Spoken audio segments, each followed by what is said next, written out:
r.com/wake up call DT. Proud to be hanging out here with you this morning inside of the Cafe Kubal studios. I hope you're having such a fantastic time here in your week. We are midweek here on Wake Up Call with Dan Tortora here on Wednesday, and so happy to be here with you, hanging out where sports meets that thing called life. Of course, you are watching and listening to Wake Up Call on all of our awesome channels here on Facebook.com/Wake Up Call DT, YouTube.com/Wake Up Call DT, and on Facebook.com/Live Now DT. You're also listening worldwide on wakeupcalldt.com, the homepage, as well as on mixlr.com/Wake Up Call DT. So however you're connecting with the show, thank you so much for tuning in to Wake Up Call with Dan Tortora, where sports meets life every Monday through Friday from 9 a.m. to 11 a.m. Eastern Time.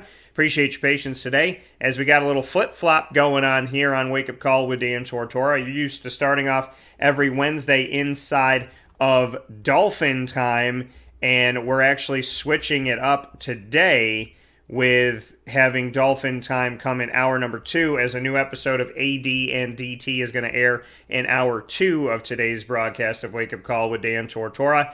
And starting off the show, we're going to talk about Syracuse Orange men's basketball's bounce-back win over Clemson, and that game 91-78 going in favor of the Orange. All the good that came from that game. A lot of great stuff coming up here on Wake Up Call with Dan Tortora, where sports meets that thing called life. So you don't want to miss, and you don't want to miss a moment of that as we start off the show speaking on Syracuse Orange men's basketball. And we're going to get into my conversations with Jim Boeheim and Joe Girard. And the audio at the end of the game at the Dome was a little bit touchy, so just bear with us for that. And that is the audio. It's not your computer. It's not something that's going wrong with your phone or something like that. We just had some audio that was a little spotty that came to all of us in the media from the Dome. So make sure that you lend a kind ear to what you're going to hear this morning as we get set to share that with you. So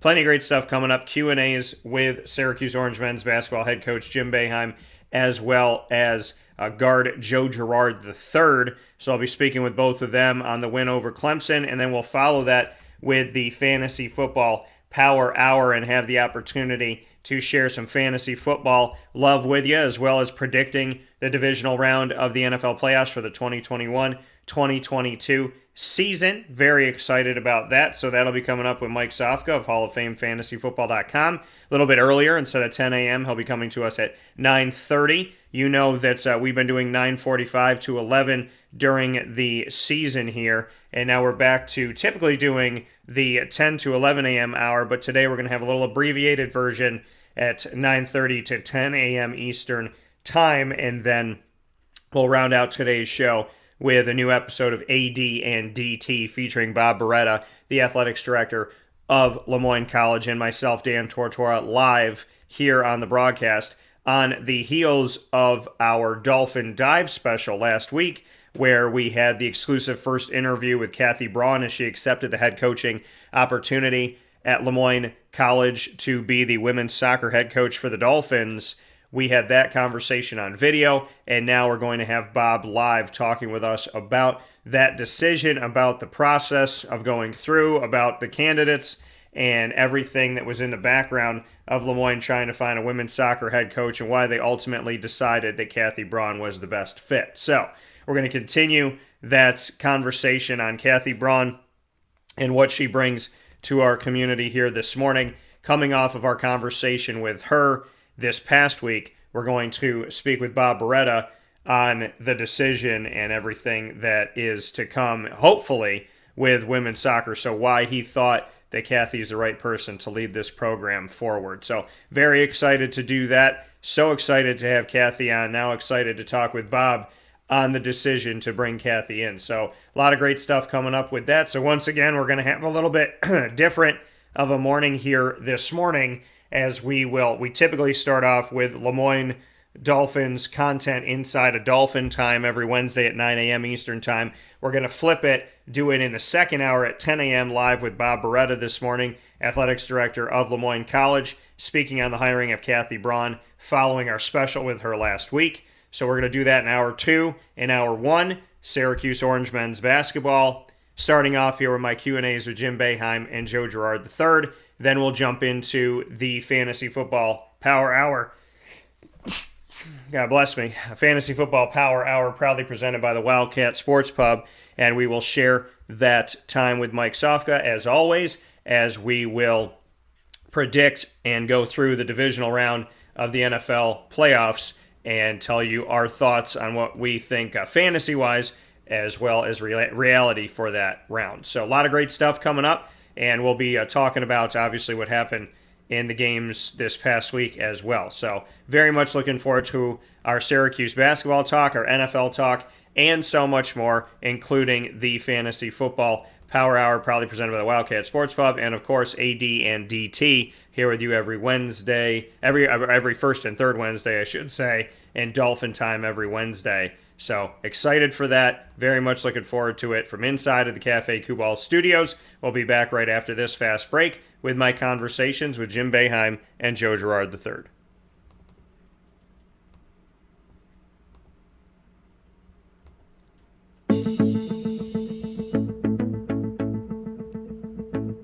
Avicoli's, located on the corner of Route 57 and Wetzel Road in Liverpool, New York, has been your trusted neighbor for decades. Located just steps from Liverpool High School, we're happy to have the Liverpool Warriors on-site, on-location broadcast at Avicoli's through Wake Up Call with Dan Tortora every single month, featuring student-athletes, coaches, and administration throughout the year from Liverpool High School. Head out to Avicoli's today on the corner of Route 57 and Wetzel Road in Liverpool, New York, open Tuesday through Sunday for lunch, dinner, and drinks. We'd love to see you out there. And of course, you can call them at 315-622-5100 for takeout, delivery, and catering. That's 315-622-5100. And also find them on myavicoli's.com. That's myaviccollis.com.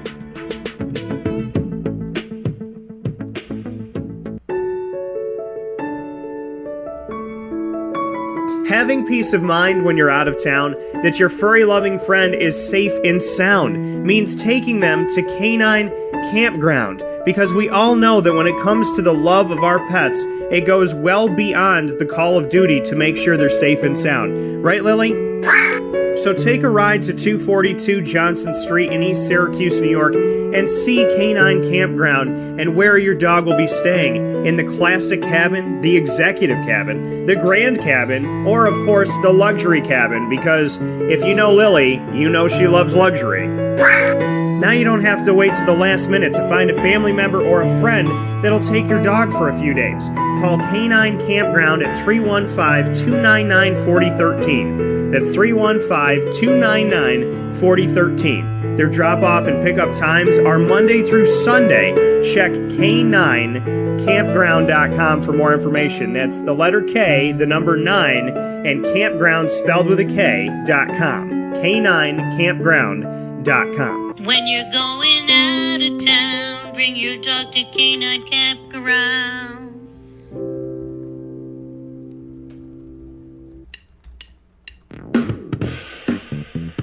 PB&J's Lunchbox, the food truck that you love finding all throughout Central and Upstate New York, now has a street-side cafe. So when you're craving their traditional favorites as well as their out-of-box amazing menu items, you can now head to 663 Old Liverpool Road in Liverpool, New York. Located just minutes from the highway, the Thruway, Destiny USA, and Onondaga Lake Parkway, PB&J's Lunchbox Street-Side Cafe is there for you Monday through Saturday from 9 a.m. to 7 p.m., serving breakfast, lunch, and dinner all throughout the day. Get breakfast for dinner, dinner for lunch, whatever you fancy, including their award-winning grilled peanut butter and jelly sandwich. Find them at 663 Old Liverpool Road in Liverpool, New York. PB&J's Lunchbox, where we love to know what's in your lunchbox.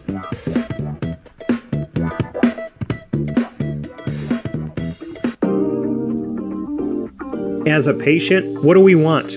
To be cared for, to be listened to, and to have someone walk us through the process on our path to victory. Victory Sports Medicine and Orthopedics does all of those things beautifully, with Dr. Mark Petropoli leading the team on 791 West Genesee Street in Skaneateles, New York, located minutes from beautiful Skaneateles Lake. Whatever your injury may be from head to toe, preventative care, rehab, physical therapy, laser therapy, and surgery are all available at Victory Sports Medicine and Orthopedics, where they care about us, they listen to us, and they understand that everyone's path to victory is a little bit different. Let them help you on yours by calling 315-685-7544 to make your appointment today. That's 315-685-7544. And find out more information at victorysportsmedicine.com.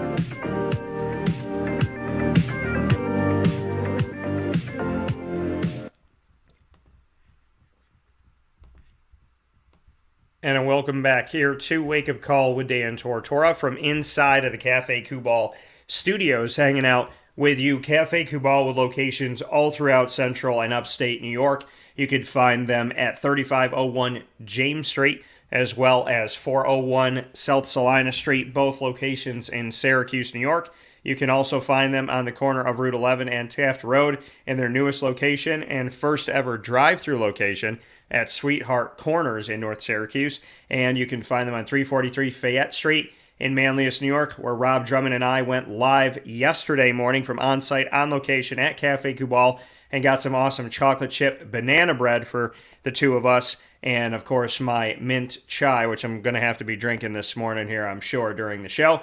And then, of course, you can find them inside of Galisanos Children's Hospital. And I want to thank them for all that they're doing at Galisanos Children's Hospital to try to save lives and work God's miracles with his fine hands every single day. So thank you to Galisanos Children's Hospital, and shout out to Cafe Kubal that's there. And, of course, Cafe Kubal is now proudly served with your breakfast and all throughout the day at PB&J's Lunchbox on 663 Old Liverpool Road in Liverpool, New York. So, with that being said, let's hop right into our conversations with the Syracuse Orange men's basketball team, coming off a 91-78 victory over Clemson at home before they'll have a couple on the road and then returning home on Wednesday.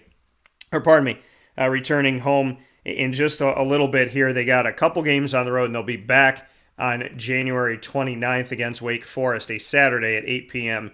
Eastern Time. So with that being said, we're going to hop into my conversation first with Jim Boeheim. And once again, the audio in the Dome was tricky for all of us last night, so these may be a little bit muffled. Bear with us, but this is what we had from last night, and this is my conversation with Jim Boeheim. Just what you can say about last game. Joe had 11 in the first, scoreless in the second. In this game, 15 of his 23 came in the second half. Just what he was for the team tonight. Yeah, he played good. He was great the whole game. He played through the game. He also off to a good start. We made a couple of defensive mistakes in the middle. They scored 8 points in the middle against us to start the game. Against the practice. Ram, I wanted to try him a little bit. He made a nice move. He's getting better in practice. I want to try to see if he can get there. Frank he's got to be able to jump. He's one of the best jumpers on the team, but a 5'2" guy drives in and shoots a leg open. He can't let that happen. He's got to be better than that. And he tries every day. He works at it, but he's got to get better. I thought Samir was good in the first half. I thought he did some really good things. But, we rely on starters. There's a few teams like us, coaches like us in the country. We rely on those guys. It's good to get something in there and give them something. And see what they can do forward.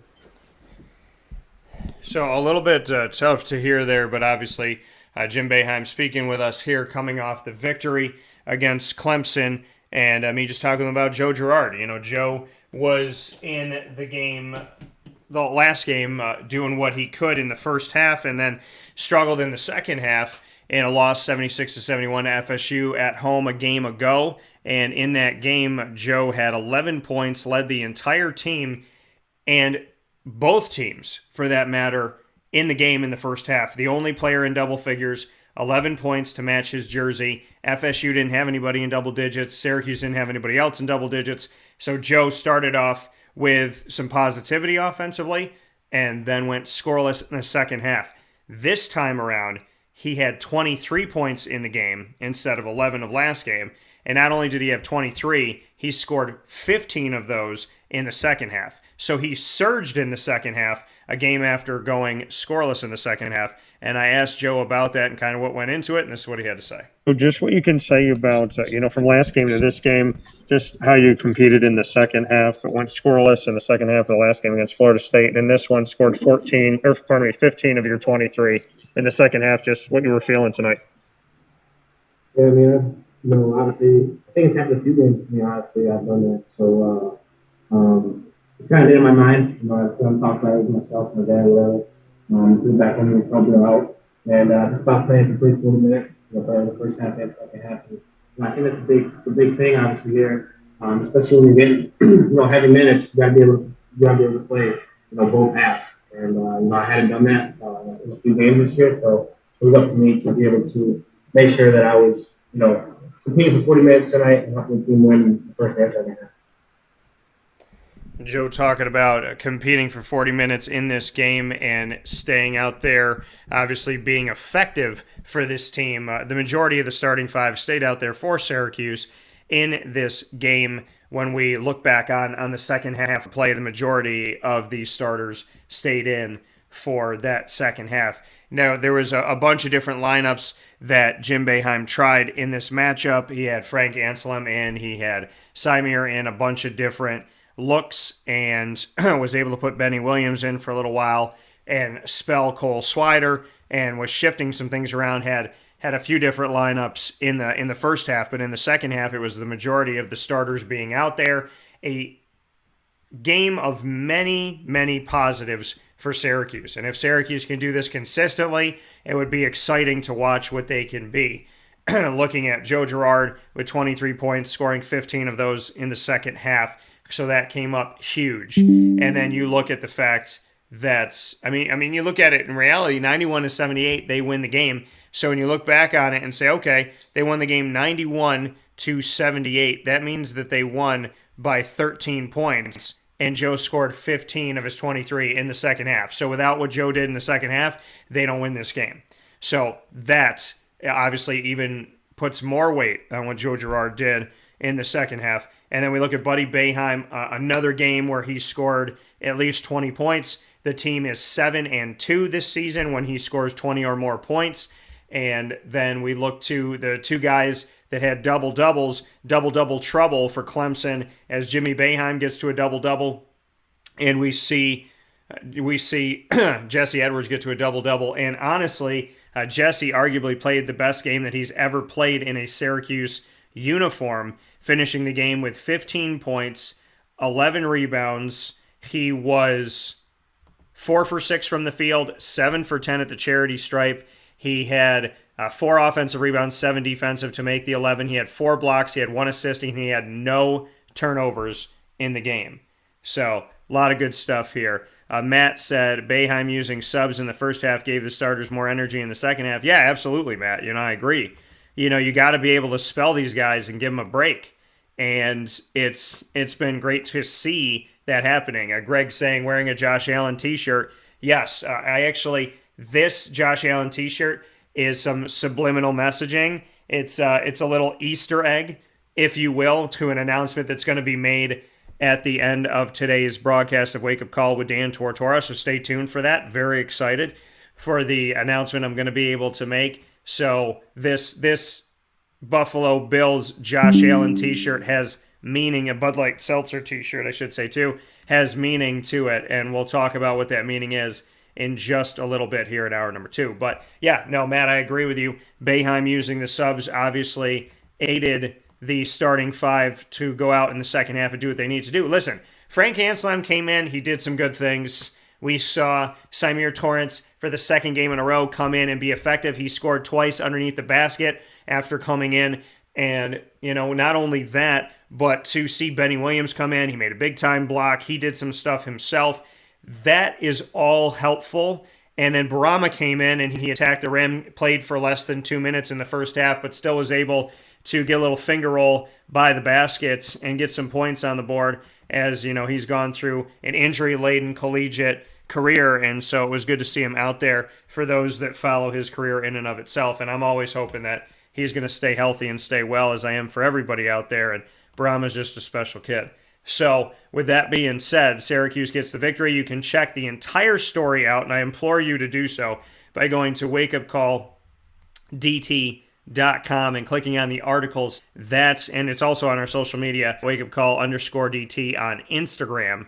You'll be able to check us out and see what's going on with our articles, but it's called Double Double Trouble for Tigers as Orange Roll. There's a picture there of Jimmy Boeheim and Jesse Edwards, and I'm actually sharing it right here with you. So, and then Matt said it also puts pressure on the starters to play better. Yeah, it does.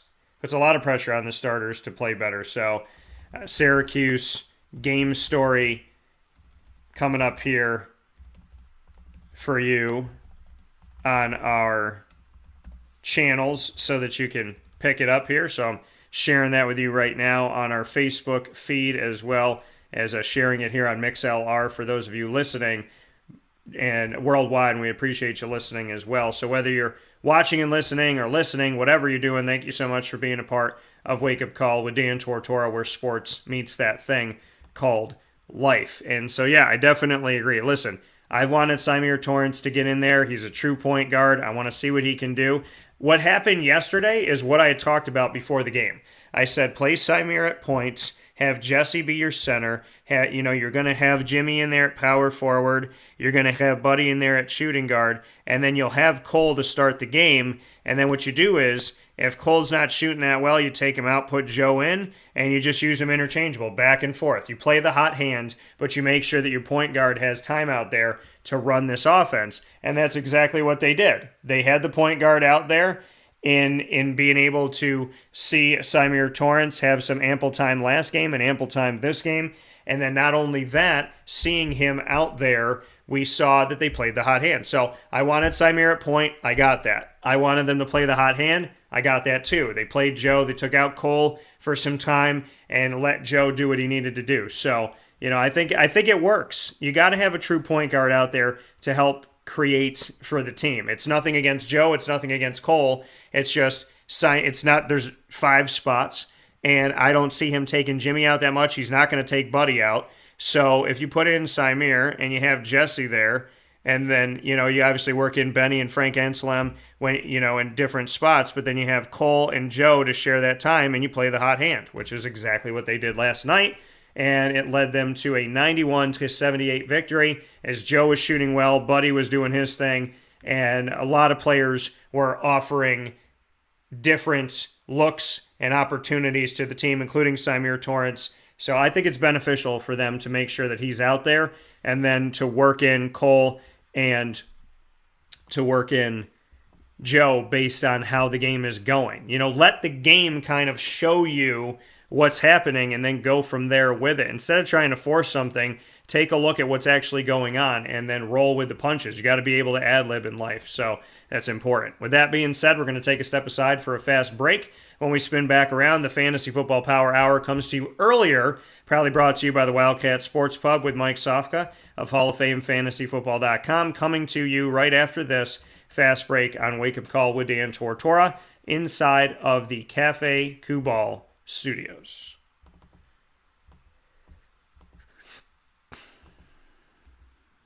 Carvel DeWitt. It's what happy tastes like. Do you know why? Because we make ice cream. Creamy, rich, flavorful ice cream. Not yogurt or iced milk like some of our competitors. Ice cream. Fresh, by hand, daily. For the calorie conscious, we have something new for you. Our new Carvelite. Same great flavor, creaminess, and texture of our regular ice cream with only 35 calories an ounce. So whether you want an ice cream cake, flying saucer, dasher, carvalanche, hard or soft ice cream, we will satisfy your craving with our fresh, handmade regular or new Carvelite ice cream. Carvel DeWitt. It's what happy tastes like.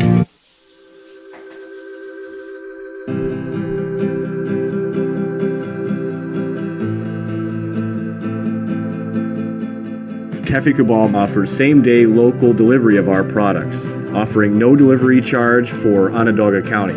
Shop cafekubal.com for fresh roasted coffee beans, cold brew, travel mugs, and all your essential Cafe Kubal needs. Cafe Kubal, coffee for the soul.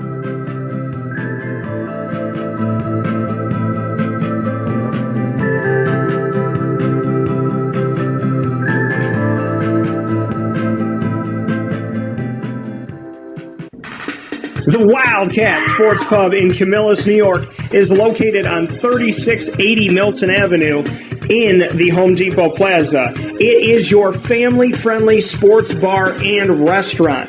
Folks, some sports bars aren't family-friendly. Some family-friendly restaurants are not sports bars. The Wildcat Sports Pub in Camillus, New York is proud to be both. It is that marriage that you've been looking for years. The Wildcat Sports Pub is your home base for your sports bar and restaurant needs, games for the kids, indoor and outdoor activities, and enough things on the menu to come back every single week and get to try something new. They're open Sundays from noon to 8 p.m., Monday through Wednesday, 11 a.m. to 11 p.m., and Thursday through Saturday from 11 a.m. to midnight. For reservations and party information, call 315-487-2222 for the Wildcat family-friendly sports pub and restaurant.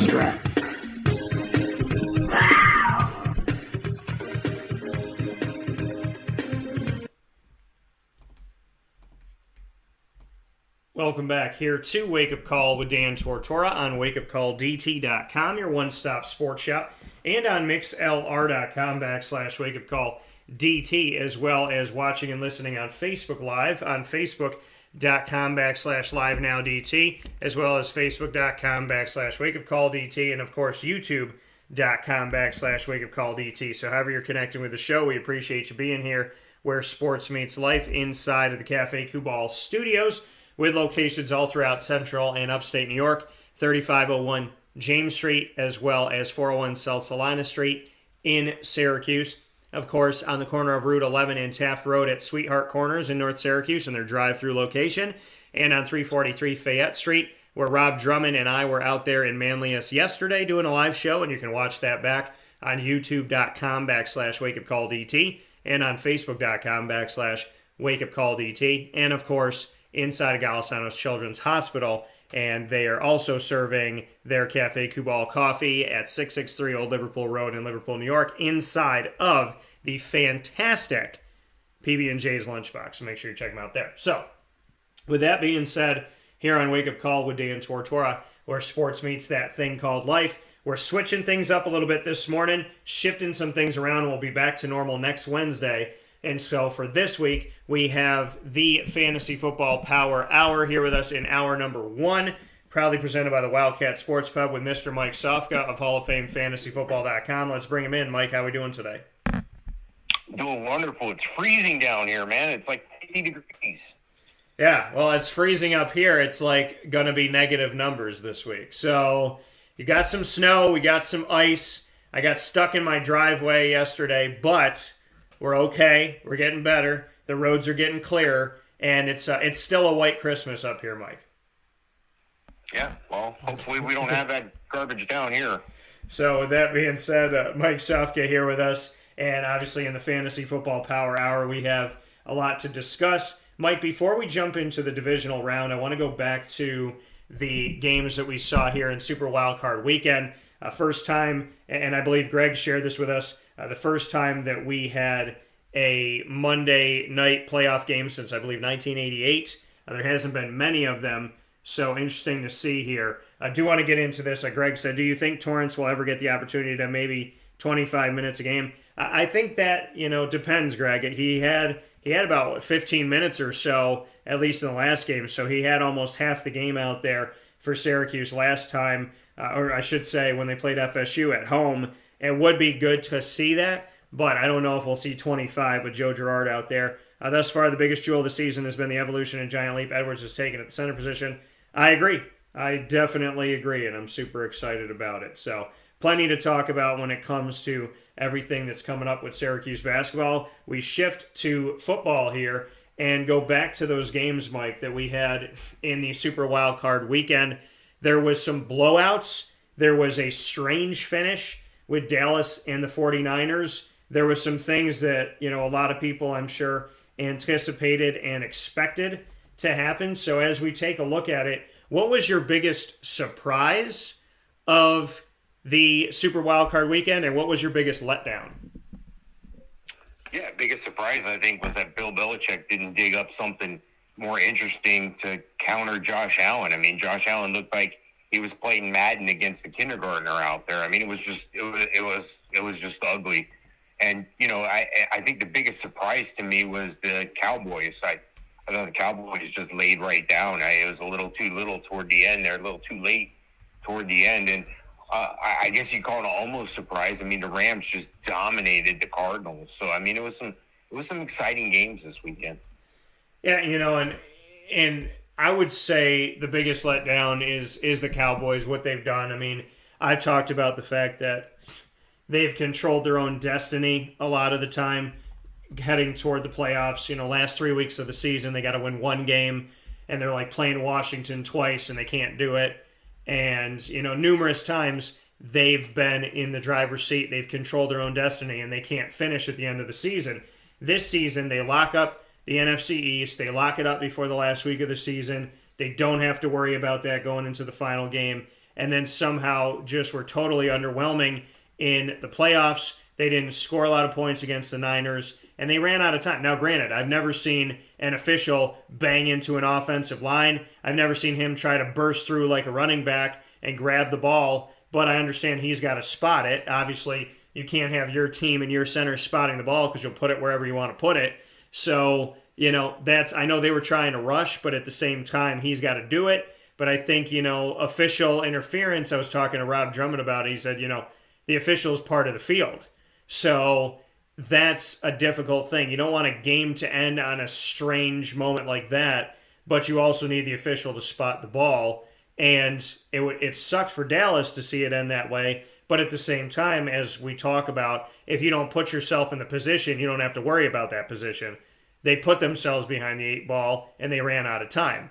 So that to me, I would say would be the biggest letdown. And the biggest surprise, I would have to say, I'd have to agree with you that, you know, Kyler Murray just looked like the Rams were in his head the entire game. It looked like, especially in the first half, he was just like a deer in headlights. Didn't look like he was prepared for anything they threw at him, and was caught in the back of his own end zone and gave up a pick six, which potentially would have been a safety either way. And then after that, he's back in his end zone again. He's throwing low passes. He just looked totally frazzled, like they really got in his head. So Arizona didn't do much of anything in it. And I guess I thought the Steelers would maybe have a little more fight in them than they did.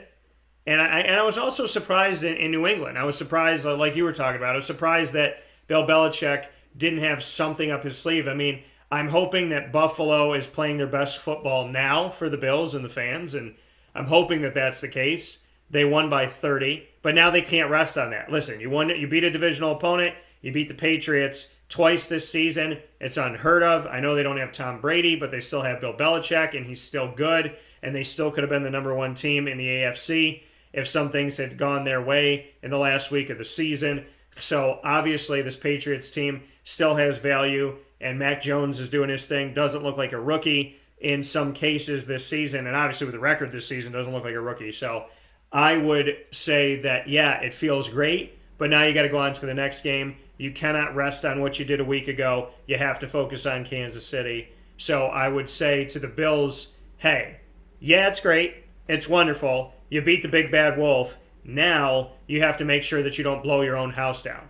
So that's how I look at it. Outside of that, Mike, you know, we look at the Raiders and the Bengals. That game was close. How do you feel like the Raiders were this season? And with Bisaccia, just what do you think he deserves to maybe keep the job as an interim head coach that aided a team that went through some off-the-field turmoil into the playoffs? It was a tremendous job. I mean, you look at all the adversity they had, some of it self-inflicted, but at the same time, it is what it is. I mean, they managed to muddle through the mire. They got through the muck of the Gruden thing. They got through the Ruggs thing. And, you know, it's a lot to win a game in the National Football League anyway. And then you had, you know, those internal problems. It's not easy. And, you know, the Bengals didn't make it easy on the Raiders, of course, but you know, I expected that much going in. So when we're going to stub their toe and not keep getting themselves pulled out of bad situations, and they just ran out of gas. They just didn't have enough power. Yeah, you know, And that's the thing is, but I think this was a win this season for the Raiders. How many times do you let a coach go in the middle of the season and then take an interim head coach and go into the playoffs? So I think it says a lot about Bisaccia. I think he definitely deserves a look at the head coaching job, and I'm excited to see what he can do in the future in the NFL in general. So I'm looking forward to it. Congratulations to him. Congratulations to the Raiders for being a team not giving up. And, we saw a glimpse of that with the Jaguars. We saw a lot of that with the Raiders becoming a playoff team. So, I think they don't have anything to hang their head about at the end of this season. And then, with Philadelphia, it's Tom Brady. He's doing his thing. People are not looking at, I think, the Bucs as much, which is dangerous because they did just win a Super Bowl last season. And, maybe people are looking more at the Rams and more at the Packers. There's a lot of things to talk about as we step forward. So we're going to do exactly that and jump right into the divisional round here on Wake Up Call with Dan Tortora, where sports meets life. We are inside of the Fantasy Football Power Hour. And, Mike, with that being said, we have 2 games on Saturday, 2 on Sunday, a full weekend of football. I will be parked in front of my television. I know you will be too. Cincinnati at Tennessee starts things off. What are your thoughts? Yeah, I'm really looking forward to every game this weekend, but I'm really looking forward to this one here, and primarily because both of these teams I've counted out at different times during the year, and you look at Tennessee, what they've been able to pull off with, through the injuries of Julio Jones, A.J. Brown, Derrick Henry. They've just been keeping that ship. These teams I've counted out in different way. Looking at the fantasy breakdown of this game, I don't think Ryan Tannehill is any much better than Joe Burrow. I think they're both on kind of equal footing on this one. I got Ryan Tannehill ranked number 6 out of 8, and Joe Burrow number 7 out of 8. You think, wow, why you got those guys downgraded? Well, you look at the names above them: Josh Allen, Patrick Mahomes, Tom Brady, Aaron Rodgers, Matt Stafford. They're still in good company there. Excuse me. Then I go over to the running back situation, and Joe Mixon is just a man. He's got 1,200 yards, 13 touchdowns. This guy is a beast. He's number 1 on the ranking this week, and I think they're going to Henry back. They're going to mix things up a little bit with the Onta Foreman. I've got them ranked 10 and 11, and I think, that's okay, but picture this scenario where they pace Derrick Henry, then all of a sudden he's fresh as anything in the fourth quarter of this game, and he just pounds the rock and continues to bring the Titans to victory at home. Going over to the wide receiver situation, like I spoke of A.J. Brown, I think the Tennessee Titans are like 10-3 with him this year. It's amazing, but it shows the impact that he has on the game. I've got him ranked at number 7, and I've got Julio Jones ranked at number 17. On the other side of the ball, though, they got some pretty good wide receivers led by Jamar Chase. The guy's outstanding. The guy's just a beast as well. I think he has 1,455 yards and 13 TDs himself. Tyler Boyd having a renaissance of some sorts in the past couple weeks here. He's number 12 on the ranking this week. And, Nick Westbrook at Kine, you can count on him as a dark horse flex for you. I think he's going to be a touchdown-dependent red zone target this week. Going over to the tight end situation, Anthony Firsker, Jeff Swain, you flip a coin there. One of them is going to score. One of them is going to be that guy in the red zone. And on the other side of the ball, C.J. Uzomah, this guy just seems to come out of nowhere on occasion and make a big play. So that's a good thing for Joe Burrow and company. I think it's going to be a tight game. I think it's going to be a 3-point game.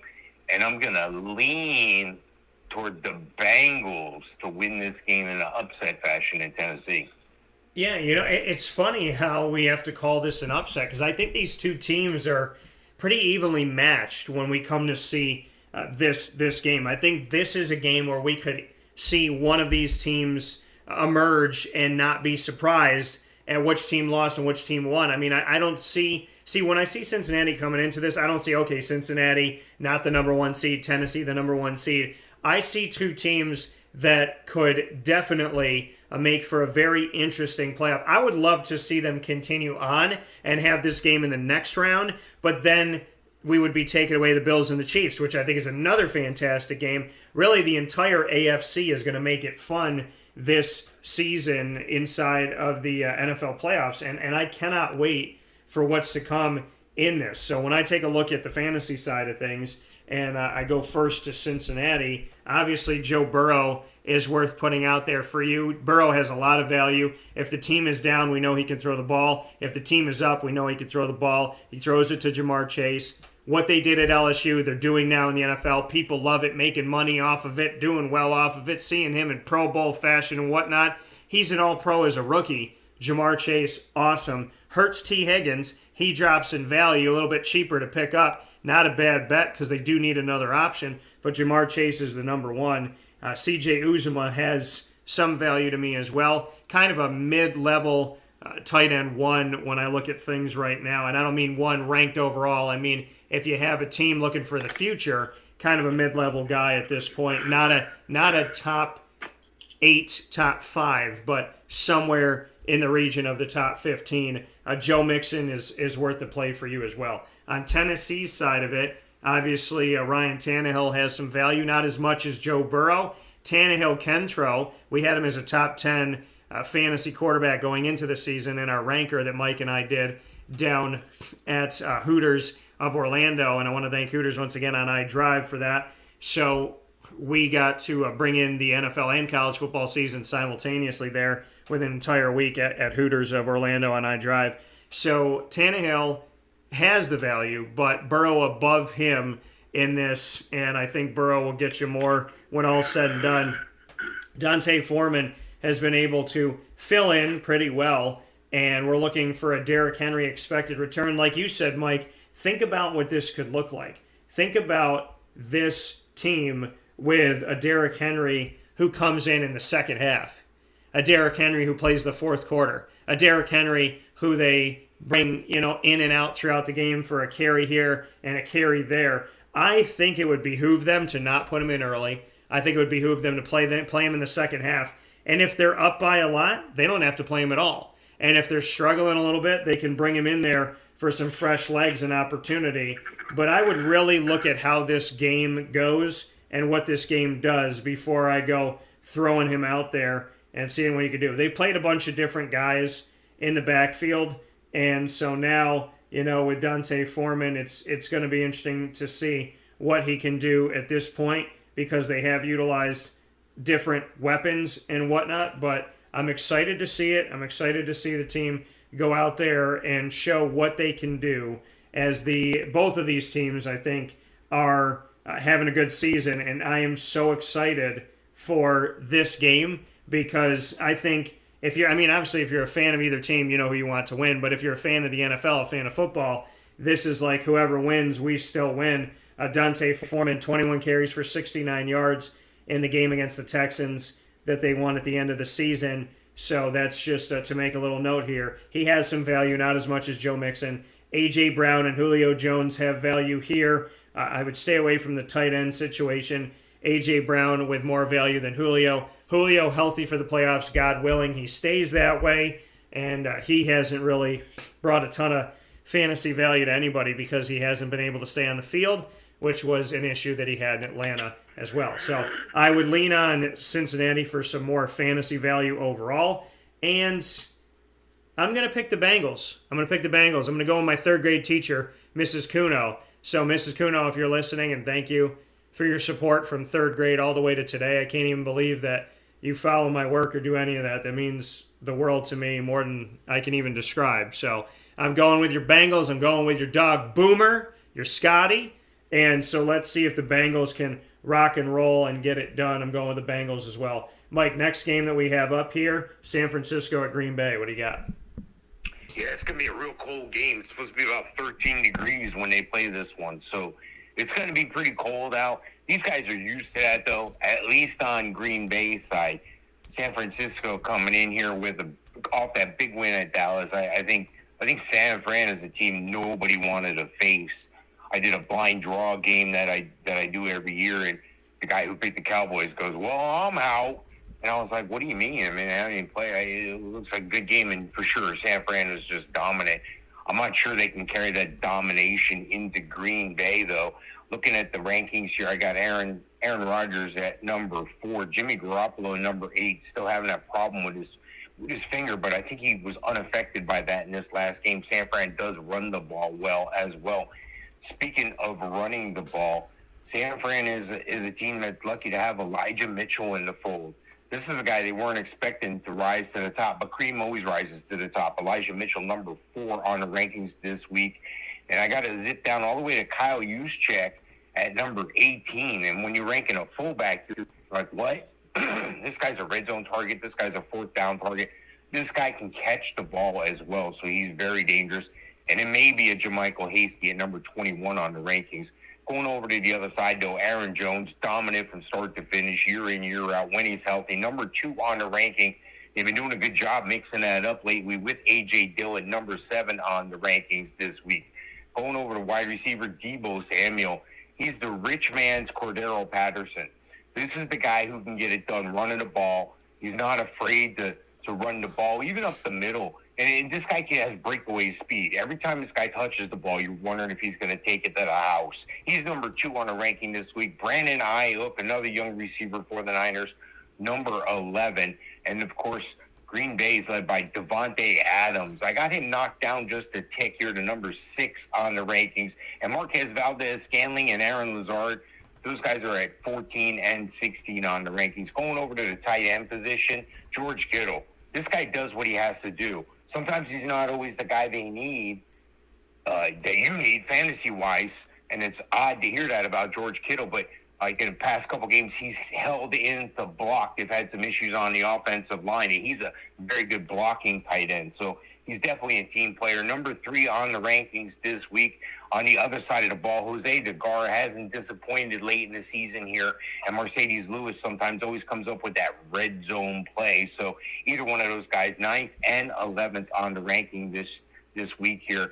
And I want to pick the 49ers really bad. They're 6-3 on the road, but the Pack is 8-0 at home. I'm going to take the Packers at home.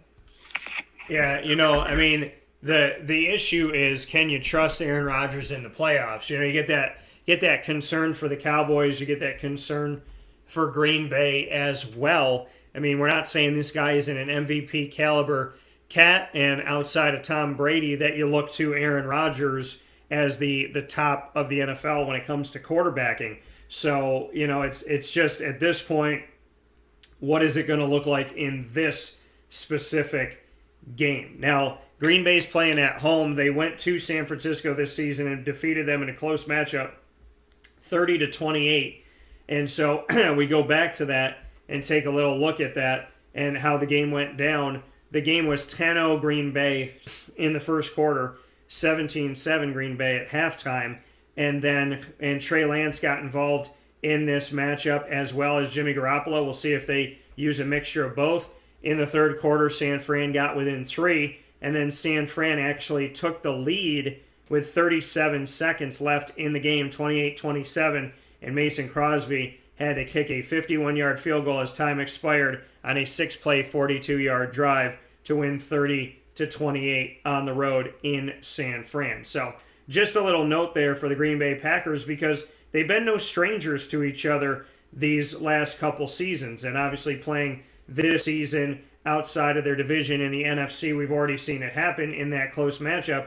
And then if you go back to last year, the Green Bay Packers and the San Francisco 49ers were also, used to playing each other here. If we go back to 2020 and take a look at what that season looked like for these two teams, the Green Bay Packers going up against the San Francisco 49ers and defeating them on the road again, 34-17. They defeated them, and then, they've seen in the last few seasons here as well. So knowing that they've played each other, knowing that Green Bay's figured out a way to win, you add the wrinkle in of Trey Lance, though, and how close the game was earlier this season in the regular season with Jimmy G and Trey Lance both playing in the game, makes for an interesting matchup. I'll go to the fantasy side first and foremost. This is where team quarterback comes in handy. Obviously not in daily fantasy, but for the future of what the Niners are going to do. Are they going to keep Jimmy, as he finishes up with his time there? Are they going to let him go, let his contract expire? What are they looking to for that? Trey Lance, what is he going to be for the future? Do they think he could be the dominant guy? So that's a big question But in this game, we could see them both. A shoulder injury to Jimmy Garoppolo could definitely see Trey Lance at least for a little bit to help him out. And then Elijah Mitchell is questionable for the game with a knee injury. Jeff Wilson Jr. gets some more value with that. Lower value, I would say, for Jeff Wilson and Elijah Mitchell, but still something.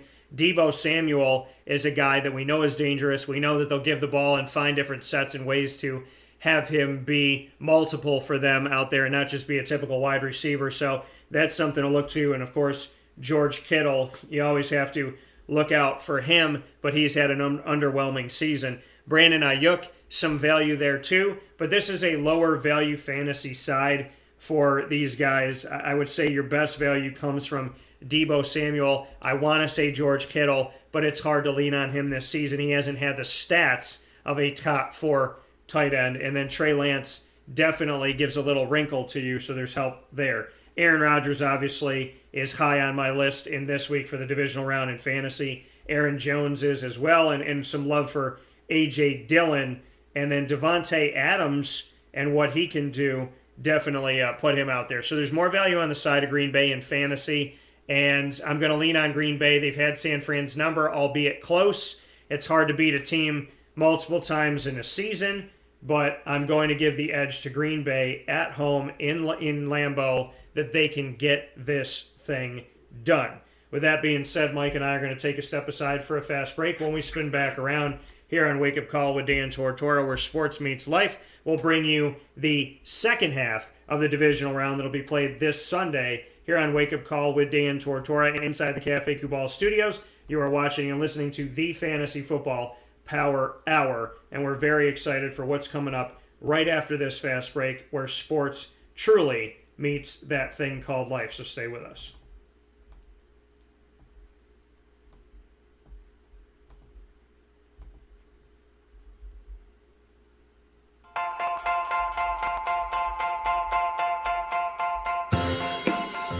Cafe Cabal Mobile Cafe brings the cafe experience to you.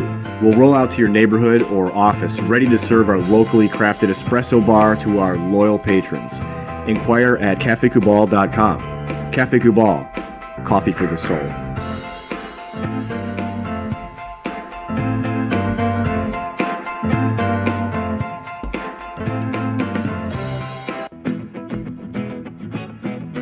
This is Amy from Mother's Cupboard, home of the whole frittata. We are open daily 6 a.m. to 1:30 p.m. For takeout orders, call 315-432-0942 and tune in to Wake Up Call with Dan Tortora for our monthly food challenge and try our Wake Up Call signature menu item available 7 days a week. Here at Mother's Cupboard, we are Central New York, and it's our honor to serve you.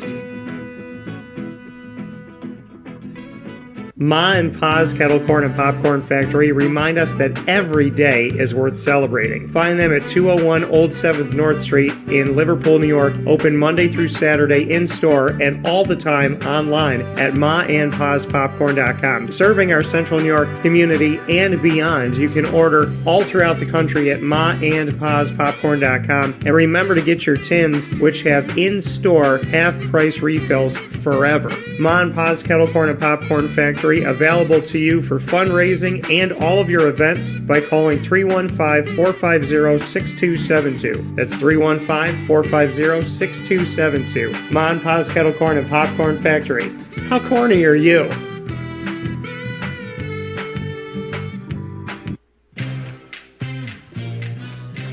Here at Progressive Dental, we understand the importance of regular dental visits and preventive care. Cleanings and checkups are essential to good oral health. We have multiple locations in the Southern Tier, so come visit us in Binghamton, Enwell, Kirkwood, Montrose, and Norwich.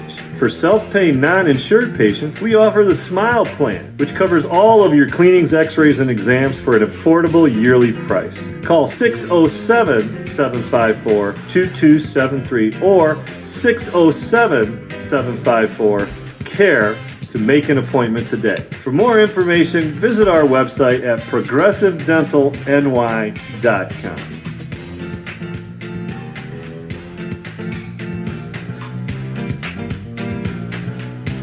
The Millhouse Market, located on 3790 New York 13 in Pulaski, New York, is worth the drive every time. Make sure you make your way over to the Millhouse Market over on 3790 New York 13 in Pulaski, New York, any Tuesday through Sunday. They are closed on Mondays.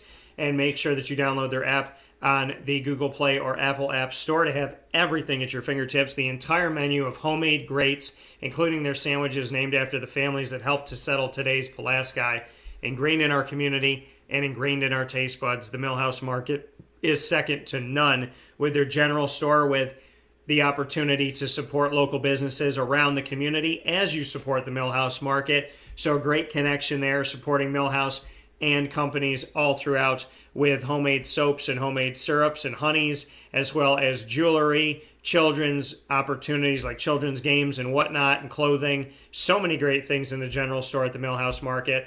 And I love doing that. You go into a town, you pull up, you go into a general store, and you find something you won't find anywhere else. That's a perfect thing to do at the Millhouse Market, as well as their indoor dining with a bistro menu that changes every weekend. And of course, their drive-through window where you can grab your food and go with contactless pay on the app. So plenty of ways to experience the Millhouse Market. Experience them any Tuesday through Sunday, including today, by heading out to 3790 New York 13 in Pulaski, New York. Worth the drive every time.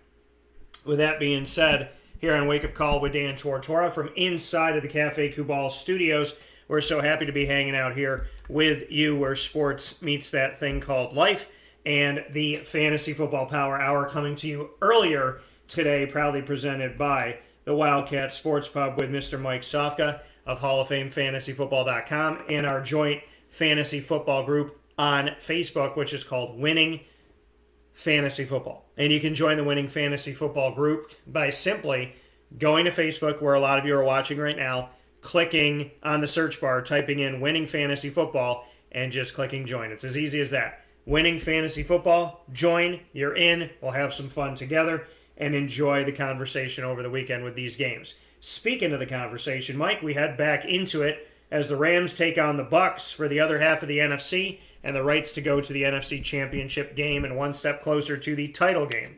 What are your thoughts on Rams at Bucs? Well, it's two warm weather teams, and they're going to be playing in the warmest weather out of the four games. 64 degrees in Tampa, Florida at kickoff on Sunday, 3 p.m. Bucs 7-1 at home. The Rams 7-2 on the road. So it's going to be a very interesting game. I'm looking forward to the matchups here. Tom Brady, he's just a GOAT. He is what it is. It took me a while to get there, but I've been there the past couple of years. Tom Brady, number 3 on the rankings this week. Matt Stafford, number 5. Both quarterbacks are more than capable and have some great supporting cast. Looking at that supporting cast, Giovanni Bernard seems to be the guy that they like on the field in that quick offense. Leonard Fournette probably not going to make the game again. Keyshawn Vaughn, number 12 on the rankings. Leonard Fournette, if he does make the game, I think he's going to be paced. I think he's going to be on pitch count, number 17 on the rankings, if he does show. Looking at the Rams side of the ball, they had Cam Akers come back. I don't think they were expecting that strong of an appearance by him last week. Number 5 on the rankings.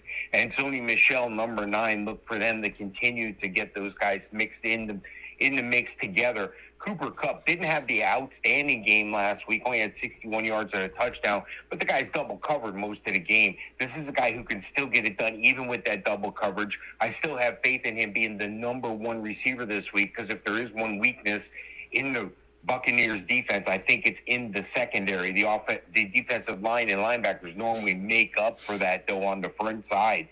Looking a little further down on the list, though, here, looking for another L.A. Rams receiver, Odell Beckham. This guy's having a resurgence of some sorts. Number 10 on the rankings. Van Jefferson, number 13. On the other side of the ball, Mike Evans. He's the consummate number 1 receiver. Chris Godwin, of course, done for the year. Mike Evans, number 3 on the rankings here. And then I'm going to go down to Tyler Johnson, number 19 on the rankings. It's always good to see big plays by guys like that, not a lot of regular fans know about him, just the intense fans, the guys who are super into fantasy know about Tyler Johnson. That's refreshing to see. Look for a big player, too, from Scotty Miller as well. But I think the big value here for Tampa is Rob Gronkowski. he and Brady always seem to match up. They give each other that look, and then all of a sudden they score a touchdown. And I'm like, really? Cameron Brate been mixing it up there. Rob's number 2. Cameron Brate's number 10 on the rankings this week. And the Rams have a pretty decent tight end themselves, not on the level of Robert Gronkowski, but Tyler Higbee can get it done for you. Number 5 on the tight end rankings this week. And even with Tampa Bay's deficiencies on the back end of the defense, on the secondary, I think it's going to be a close matchup, defense to defense. I think that could be the difference in the game. I think that the Bucks have the ability to pressure the quarterback a little bit more than Tampa, but I think the Rams have the better secondary. So it's going to be interesting to see how the defenses match up on this one. I can't go against the GOAT. I can't go against the GOAT at home. I can't go against the GOAT at home in the divisional round. I'm taking Tom Brady and the Bucks. Yeah, this is going to be a great game. The Rams harassed and, like I said, got in the head of Kyler Murray. The head of Tom Brady, a little bit different.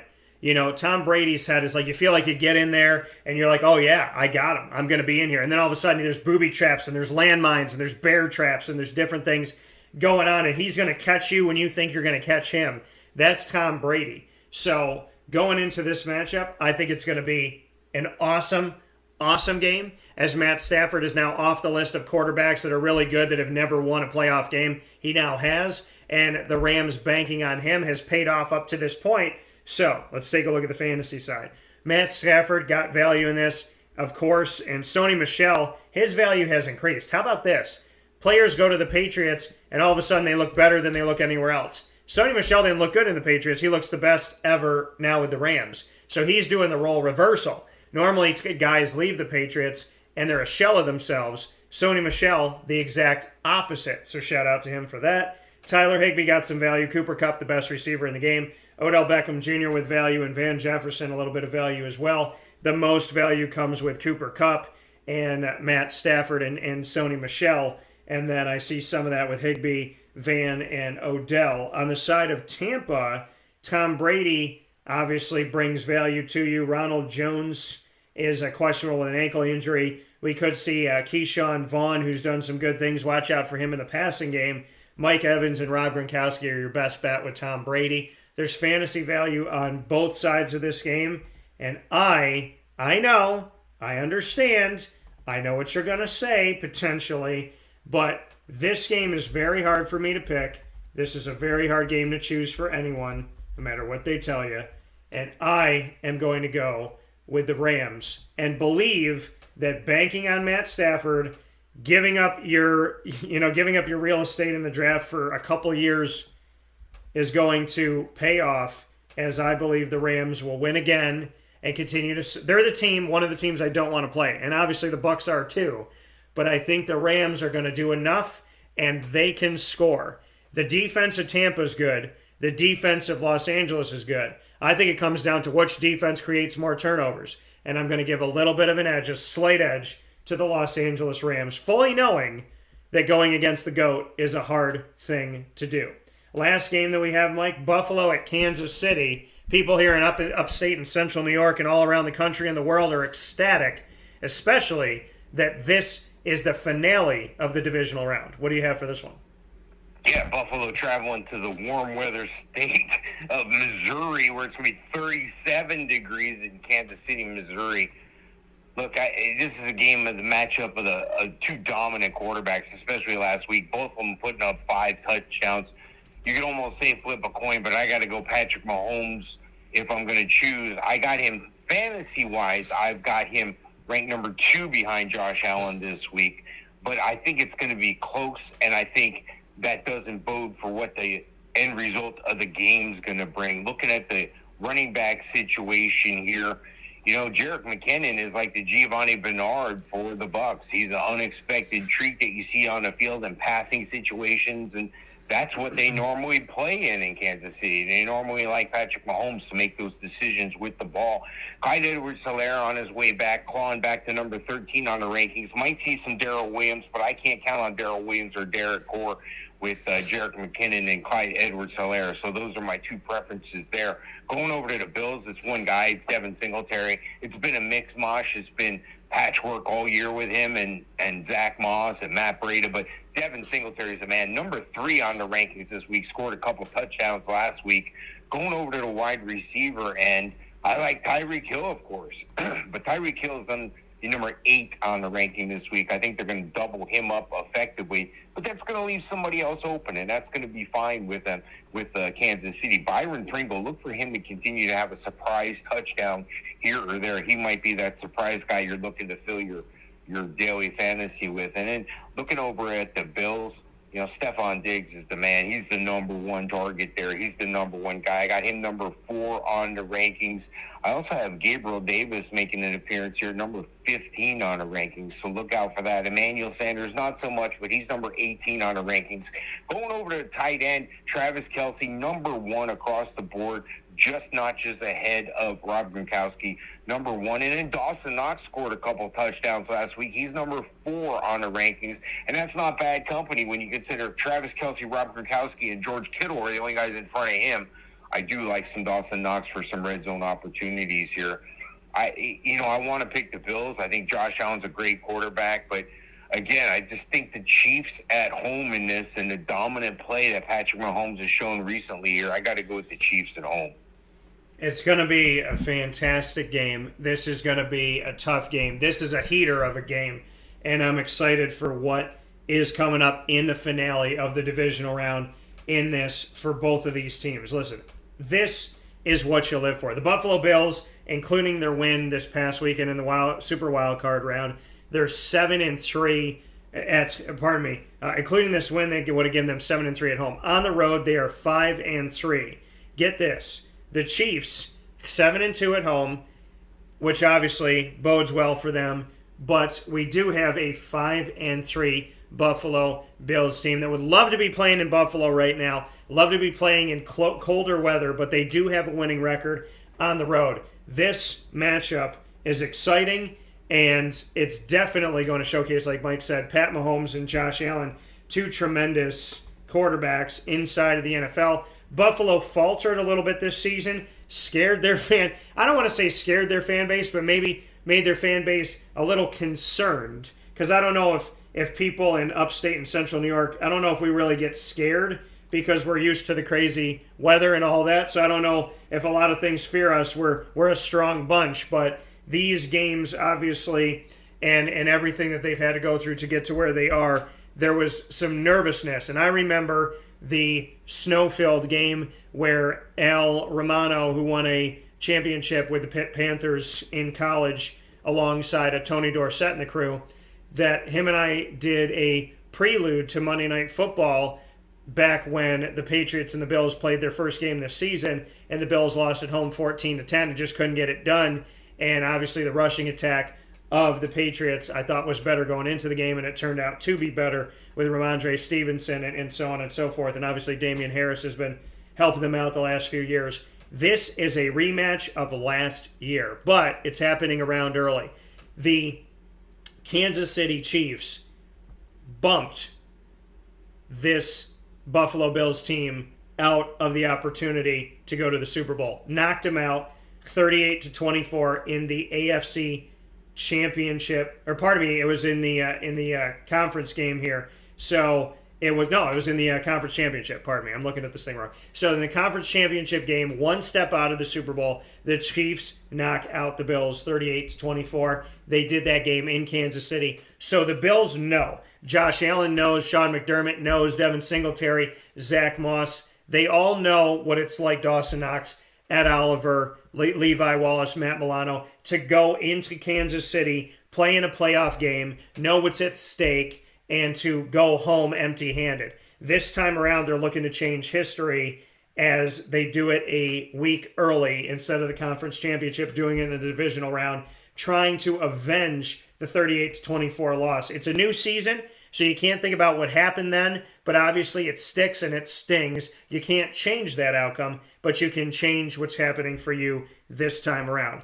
Obviously, there's value in Josh Allen. Devin Singletary adds more value now, but consistency is key for him. Stephon Diggs, Josh Allen, and Dawson Knox give you the most value, and then a little bit of Devin Singletary. Outside of that, it's hard to bank on anybody on the Bills when it comes to fantasy and behind Stephon when it comes to receivers, because it's kind of a toss-up in the air for these guys.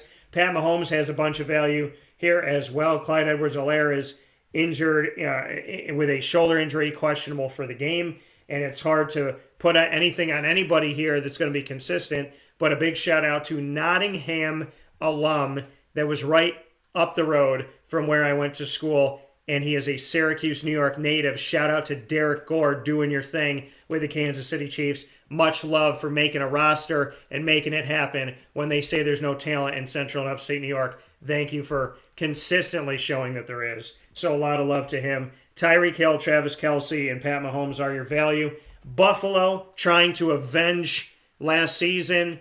The Chiefs trying to go back to the Super Bowl and avenge the bad taste in their mouth that they had. But I believe in the Bills. I'm picking Josh Allen to win this game over the Chiefs. I know it is a tall task. I know it is a difficult task. Some might consider it an insurmountable task. But Buffalo, it's your time to show. Will you repeat history, or will you have learned from it and be prepared better this time? I'm going with Buffalo. With that being said, Mr. Sofka, as always, I appreciate having you here where sports meets life on Wake Up Call with Dan Tortora from inside of the Fantasy Football Power Hour. We got to spend an hour with you pretty much here today in the middle of everything. We'll be back to our normal time of 10 a.m. next week for the conference championship round. Mike, as always, thank you for all you do with Winning Fantasy Football, the group on Facebook that any of you can join for free, and for everything you do on HallOfFameFantasyFootball.com. Hey, thank you, Dan. Stay warm. Stay warm. We definitely will, man. I'm going to try my best, but be down in Florida soon enough. So I look forward to talking with you soon. All right. Thanks, Dan. All right. Take care. That coming from Mike Sofka once again on Wake Up Call with Dan Tortora, where sports meets that thing called life. We're going to take a quick step aside here on the broadcast, and when we come back, we're going to be joined for our official AD and DT new episode with Athletics Director of Moyne, Bob Beretta, is going to be joining us here where sports meets life, and typically joins us every first and third Wednesday at 9 a.m. Eastern Time. But we had to flip things up this week and ad-lib a little bit, which we've all hopefully learned how to do in these last couple of years especially. And so we're going to have Moyne front and center showcased right after this on Wake Up Call with Dan Tortora, with where sports meets life. Stay with us.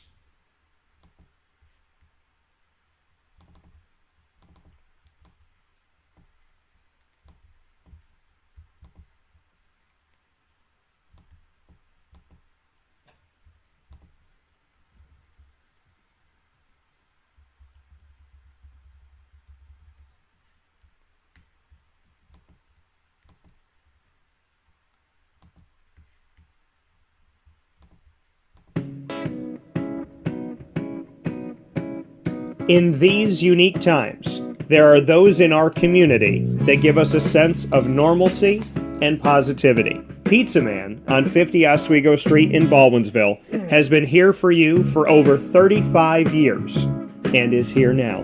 Call 315-638-1234 or order online at pizzamanbville.com to bring those familiar tastes into your home. And remember to come see our monthly on-site broadcasts centered around the community and our Baldwinsville Bees. Pizza Man in Baldwinsville. Any way you slice it, they are always here for you.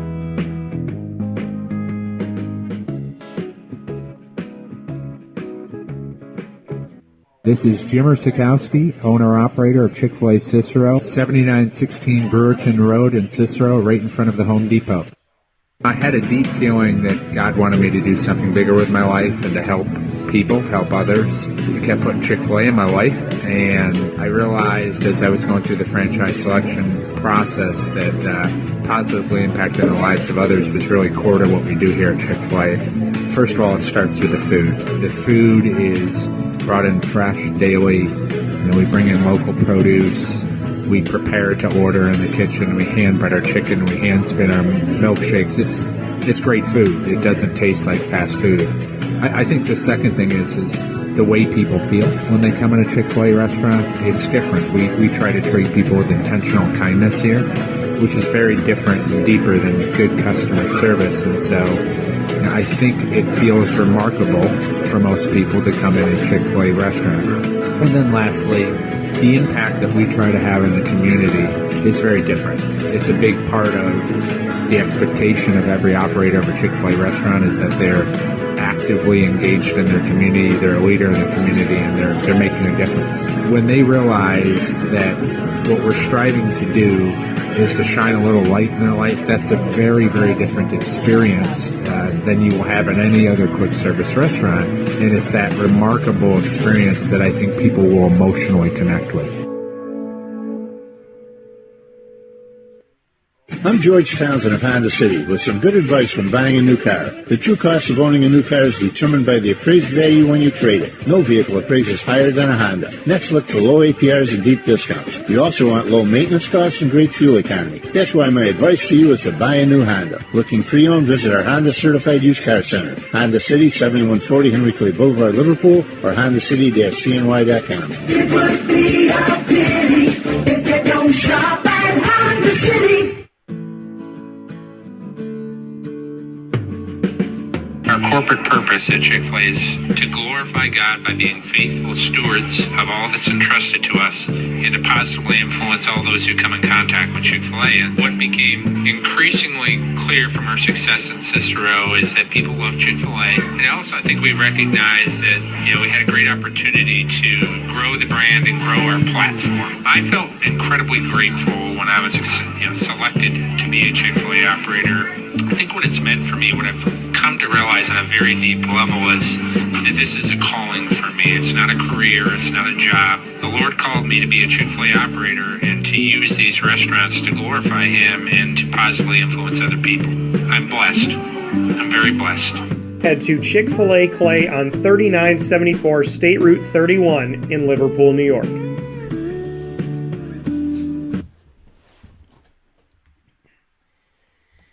Welcome back here to Wake Up Call with Dan Tortora on wakeupcalldt.com, your one-stop sports shop, and on mixlr.com/wakeupcalldt, hanging out with you inside of the Cafe Kubal studios. You know the Cafe Kubal is here with you on 3501 James Street as well as 401 South Salina Street in Syracuse. They're inside of Golisano's Children's Hospital in downtown Syracuse, minutes from the Dome. And, of course, you can also find them on the corner of Route 11 and Taft Road at Sweetheart Corners in North Syracuse in their drive-through location, and where Rob Drummond and I were yesterday supporting the local community, local business, and local student athletes on 343 Fayette Street in Manlius, New York, in their giant behemoth of a brown-striped building that's now got an expanded parking lot welcoming you into Manlius, New York. So make sure you head out there and support Cafe Kubal today. Speaking of support, I am honored every single month and really all the time, every day of the week, every week of the year, when it comes to my Moyne partnership, our multimedia marketing partnership. The gift that keeps on giving gives me an opportunity to give you unprecedented and unedited, real, genuine coverage of Moyne College with President Linda Lemura, as well as Athletics Director Bob Beretta, student athletes, coaches, and staff members getting to tell their stories and giving you pieces, getting there first, giving you exclusives. And last week got to share the exclusive first interview with Kathy Brawn after she was hired as the Lemoyne women's soccer head coach. And now, coming on the heels of that, I am so honored and privileged to have Bob Beretta here with me, the athletics director of Moyne College, here for AD and DT. New episodes airing every Wednesday, typically at 9 a.m., and we ad-libbed this week to do it at 10:30. So Bob, instead of starting the show, will bring us through the conclusion of the show, and I could say save the best for last. So with that being said, Bob Beretta joining me here on Wake Up Call with Dan Tortora for another edition of AD and DT. The subject today, the awesome hiring of Kathy Brawn as the new head coach of women's soccer at Lemoyne. Bob, how are we doing? I'm doing excellent, and how are you today? And thanks for having me on the show in a different time. Never take it personally to take a second backseat to NFL football. That's for sure. Well, I will tell you, Bob, that it's interesting. I made some picks. I don't know if you heard it, but I went with the Bills over the Chiefs. I went with the Rams over the Bucks. So I'm putting myself out there a little bit. I picked the Bengals over the Titans, and I picked the Packers over the Niners. I could see any of these games going any which way, but I don't know what your thoughts are on this. I'd love to get your take here. In the divisional round, if you had to pick, Bengals, Titans, Chiefs, Bills, Packers, Niners, and Rams, Bucks. Where are you going? Yeah, I think there's some great games on tap, no doubt about it. But I like your picks, Dan. I do like your picks. I like the Packers over the Niners. I just think that it's such a difference in that weather. I think it'll be a differentiator. I like the Bills. I like the Bills over the Chiefs. I really do. I think Josh Allen and company on a roll, and I think that the time. I think this is the Bills' time. I think this is their year. I feel good about the Bills, and I like where they're headed. I do like the Rams. I do like the Rams against Tampa Bay. I think that that's going to be really intriguing. And you have to love the Titans right now. You have to love where they're at. But I think they're going to be 4 really entertaining contests. I think we could stand some entertaining games after a few of the games we had to kind of watch this past weekend. Excited about what's on tap for sure. Yeah, it's going to be very exciting, and I know Bills fans are trying to get the bad taste out of their mouth that I talked about before the break when they lost in the AFC Conference Championship round last year to the Chiefs, who kept them out of the Super Bowl 38-24 in Kansas City. They're back in Kansas City. We talk about storylines and just how sports seems to write its own really, truly amazing opportunities and stories. What do you think about the fact that Buffalo was at the foot of the Super Bowl, didn't get in, the team that bumped him out, the Chiefs, and it was in Kansas City, and now here we are again with the Chiefs standing in front of them trying to get to the Super Bowl a season later? Yeah, I think that's what sports is all about, Dan. You have that opportunity for redemption, and you know that the Bills organization, the staff members, the coaches, the players from last year's team that are still on part of that organization, they've been waiting 364 days for this weekend's game to come, right, and have a shot at redemption. I just really, I just feel like it's their time. I think Josh Allen has proven to be an elite player in this league. I think he's got weapons. I think the weather certainly will not affect the Bills. I just feel like it's their time right now, and I think the country will be watching with great interest. It's going to be a heck of a ball game. Yeah, just a beautiful, beautiful weekend with 4 awesome matchups. And speaking of awesome matchups, I want to make sure that before we jump into women's soccer, we let everybody know that there at Moyne are numerous different things going on. A lot of teams that are active right now in the winter time period. And as we look at that, we have the opportunity for the basketball teams, for women's and men's basketball, to get things rocking and rolling. Tonight, Wednesday, January 19th, we have a doubleheader against St. Michael's College. Your thoughts on Ted Grant Court? And the men currently are 7-6, are on the winning side of things, and that's with Nate Champion. We look at the women's side of things with Mary Grimes, first time as a head coach, first time ever as the head coach of Moyne, coming back after she was an assistant when they won their first ever NE10 tournament in women's basketball history. She's got the team at 8-2, and she's got them here in this doubleheader as well. So just what you can say about the state of your 2 basketball programs and why people should come out to Ted Grant Court for the doubleheader tonight. Yeah, we'd certainly love to have folks come out and support these 2 teams, Dan. Today, our women tip off against St. Michael's at 3:30, and the men to follow in the vicinity of 5:30. We have early tip times. Today, as a courtesy to St. Mike's, it's such a long trip, and we started to reciprocate on early tip times in each other's gyms the last several years, and something we certainly wanted to be able to assist with so they can get back out on the road in decent time, and they'll still get in late in the evening, but a couple hours for student athletes this time of the year is vital. So that's why we have the earlier tip times today. Certainly encourage and welcome fans to come out to Ted Grant Court. Our teams, I feel like they're in a really good place.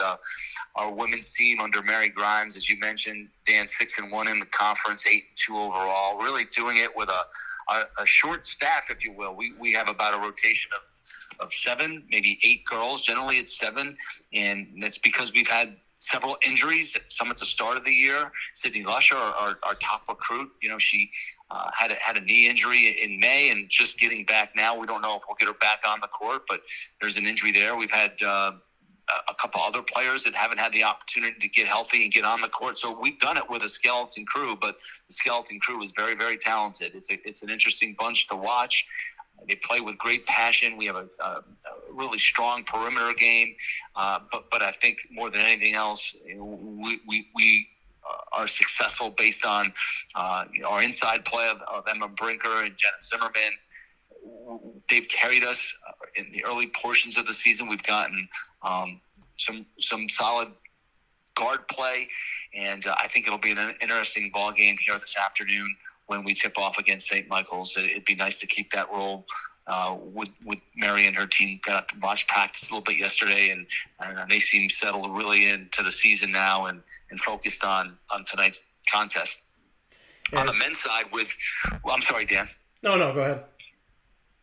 Yeah, on the men's side with Coach Nate Champion, it's interesting because we had a number of injuries early in the year and players now just getting back into the rotation, and Coach Champion and Ben Swank and Speedy Frazier, our staff, has really had to kind of reinvent what our rotation looks like because we have so many players now that are healthy and ready to go. We have this plethora of players in the post, our bigs, and sometimes it's difficult to find their roles right now, and we're starting to do that. I think we found a rhythm our last time out in a nice bounce victory for the Dolphins, and I feel like we're real positioned to make a run here as the season victory over Southern New Hampshire on Saturday to move to 7-6, and hopefully the team can get on a little bit of a roll now and string a couple of wins together. But we have players on the perimeter like Christian Davis, Jeremiah Washington, our point, Kevin Constant, just a slashing type of guard. And then we have so many bigs now. We have Armand Nasseri, a transfer for Roberts Wesleyan, who's just gotten healthy the last week or 10 days. Certainly Luke Sutherland, who missed the early portion of the season and has been critical to our success inside. Nick Johnson, another player who's just been ferocious on the offensive glass. So we have some talent. And now it's just a matter of making the puzzle pieces fit properly, and we want to be playing our best basketball come late February, and I think we're positioned well to do that, both the men's and women's side of things. Yeah, and Bob, I don't know if you realize, but you just gave me the tongue twister of the week when you said plethora of players in the post. I love that. And you said it very well. So, it's a great problem to have when you have players coming back and having depth there. And I know that Nate and I spoke last week about it in our Dolphin Dive special for our multimedia marketing partnership inside a wake-up call here. And when we spoke about the fact that their team has had starts and stops and breaks, and this game's moved and this is over here, and now they're going to be playing more of an NBA schedule down the stretch, having a day off or 2 days off, or just like some of those games having maybe one practice in between and then back to the court again for a game. So, they've been ad-libbing all throughout the season, and so it's good news that they'll have more body as they get set to play a schedule where some of those games were rescheduled and put back in, knowing that they're going to need stamina, they're going to need fresh legs and endurance, and so having a deeper roster is hopefully going to help them out at that point. Yeah, I think it's a double-edged sword. We are going to play an NBA-type schedule here these next 6 weeks, and it's going to put a premium on fitness and rest and recovery. But because there has been so many stops and starts this year, and because the year before was canceled, I think our team will embrace getting into that rhythm, kind of a natural pattern, a flow. Hopefully there's minimal disruptions.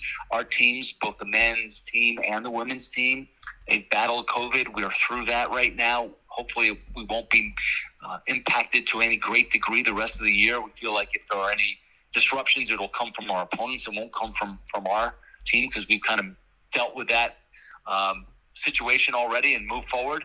But yeah, I think that the players are going to embrace this normalcy. Athletes are creatures of habit. They love patterns. They love normalcy. They love routine. And we haven't had the opportunity to get into that routine here to this point. But I think we're certainly going to face that in the next 6 weeks. Yeah, to go back to Mary Grimes for a second as we get into our topic of the day, which is your most recent hire. When you came into Lemoyne, your literal entrance ramp into Lemoyne College was the hiring of Mary Grimes. Looking back on that, I know we're only half a season through, but with what she's done already with this team and the impact she had right out of the gate, winning the first game that she could, having the conference record that she has, pushing the way she is to get the best out of these players, bringing back Joanna Jabrowski to be an assistant after she was her position coach when Joanna was playing for Lemoyne. There's so much good so early on for Mary Grimes. So what does that make you think of and feel when you and Linda stood there just a few months back at that press conference that I was there for and held up a jersey with Mary, and now are looking at what she's already accomplished in such a short amount of time? Dan, it's not surprising. We brought Mary here because we thought she was an elite coach. She had great familiarity with Lemoyne. She knew the community. She was familiar with a lot of our players. Certainly, many of our administrative staff had relations with Mary. But the primary reason that we brought Mary to Lemoyne was we felt she was an elite coach, and she's certainly not disappointed in her time here. She relates so well to the students, to the student athletes, I should say. She connects with them on a very personal level, and she's a tremendous X&O coach. We know that. We knew that. She's got tremendous pedigree where she's been in her career, and it doesn't surprise me that she's successful. We were fortunate to bring Mary here to lead our student athletes, and it doesn't surprise me. She's an elite coach. She's a rising talent in this industry, and we really feel like I love the thing that continues to stand out in my mind during the interview process. I talked to Mary. She called me early on and to express her interest, and then we talked several times throughout the process. And as we started to really hone in on Mary as our primary target was, hey, Bob, I want to win national championships. I want to win. I want to win conference championships, but we're going to win national championships. And I love to hear that, right? That's we want all of our coaches to aspire to those levels of achievement. And for Mary, it wasn't aspirational. It was, we're going to get there. We're absolutely going to get there. And so, she endeared herself to me immediately with her competitiveness, her passion, and just the way she connects with student athletes. And we're really fortunate to have Mary. And I feel like we have a lot of the same qualities in our most recent hire on the women's soccer side with Kathy Brawn, being able to bring her to the heights. I think it's really a coup for this institution and a coup for this athletic department to bring someone of Kathy's stature to lead our student athletes. Yeah, and speaking here with Bob Beretta in our special that we have every first and third Wednesday of each month in Dolphin time, and this being AD and DT with Athletics Director Bob Beretta of Lemoyne College and myself, Dan Tortora, a.k.a. DT. Bob, you brought it up in transition from the hiring of Mary Grimes to the hiring of Kathy Brawn. Kathy has spent over 3 decades with the sport of women's soccer. She spent 29 years at Colgate here in upstate New York. We know that she can win. We know she can be effective. We know that what she can do on the field can be tremendous. And then I had the blessing of speaking with her and really getting to know her as a human being, as a leader, as someone in the community, what she is like in so many different facets of her life. And I implore people to go back and watch that episode of Dolphin Dive with the exclusive first interview of Kathy Brawn on the heels of her getting hired at Lemoyne, because it's such a deep and multi-layered conversation. It's a Lemoyne lasagna, so to speak, if you will. And so, Bob, just what you can say about Kathy, because we get to know her so well through this interview, and I got to thank her for that, because she let me in. She let me go to those places and get to know her in the conversation. But I'm excited about who you hired, because I love her personality from the moment I got to talk to her. So I'd love to get your take on it as well. Well, thanks, Dan. And that was a marvelous spot. I would certainly invite our listeners and viewers to go check that out, because it's not a normal interview. It's not just a 5-minute congratulations. You took a deep dive into Kathy's life, into her coaching career, into what makes her tick as a person, as a coach. A very insightful piece. So I certainly would recommend folks to take a look and get to know Kathy Brawn a little bit. I first came in contact with Kathy during my time at West Point, not on a personal level, but just going to games and watching Colgate play Army over the years. And Colgate had established itself as the top team in the Patriot League, one of the top teams in the Northeast for many, many years. And so you grow to gain tremendous respect for a coach who's able to not only achieve at that level, but to sustain that success. So I had a lot of familiarity with Kathy when the process began. Saw that she applied for the position, was so excited that she did, and clearly one of our top targets from the start. One of our top candidates. Kathy was in that mix and went through the process. She emerged clearly as one of our finalists, and we went through the process and thought she was just an outstanding fit here to lead our young ladies moving forward. But her qualifications, her accomplishments speak for themselves. 312 career wins, 11 Patriot League championships, 6 NCAA tournament appearances, 3 ECAC championships. Just highly respected. I was talking to someone last night at West Point, a friend of mine that I've worked with, they're a colleague for many years, and just catching up. And they weren't aware that we had made the hire. They knew that we had the opening, but they didn't see that we made that hire. And when I told them that we brought Kathy Brawn on board, they were speechless. They couldn't believe that we were able to lure her here and get her to Lemoyne, and they were just so thrilled, because they know the type of leader, the type of coach that she is, and what she'll bring to this program. So they were thrilled that we were able to align ourselves with Kathy and bring her into the Dolphin family, and know that we have great things in store for our women's soccer program. Yeah, and what I think is great, Bob, is that, and I implore people to go and thank you for all your kind words about the piece that we got to do here on Wake Up Call with Kathy, and I appreciate that so much, and appreciate the connection that you helped to make between the two of us. Is now Kathy and I, we both said this is the first of many conversations, and I implore people to go to LeMoyneDolphins.com and to click on women's soccer and to check out the story of Kathy coming to the team, because at the bottom of the story you have a really awesome what people are saying. And so I'm looking at some of these pieces here, and we look at some of these messages here that have come through. Kelly Cook, women's soccer head coach at Bucknell, said Kathy Brawn is an incredible coach and mentor. As a Central New York native, I was thrilled to hear Kathy was named the new head coach at Lemoyne College. I had the opportunity to play for Kathy. Kathy is a student athlete and coach with her in the Patriot League. Kathy truly values the student athlete experience, cares for her players deeply, and challenges them to reach their potential both on the soccer field and in their pursuits beyond.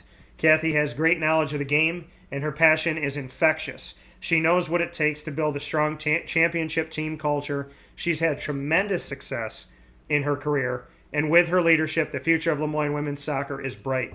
That's a lot. I mean, there's quotes from a bunch of different people here. That's a lot of word, and that's just from Kelly Cook. When you saw these quotes from these wonderful people in the soccer community and in Colgate and whatever beyond, when you look on that, it's got to make you feel good to just see the fact that Kathy's reputation has definitely preceded her in the community.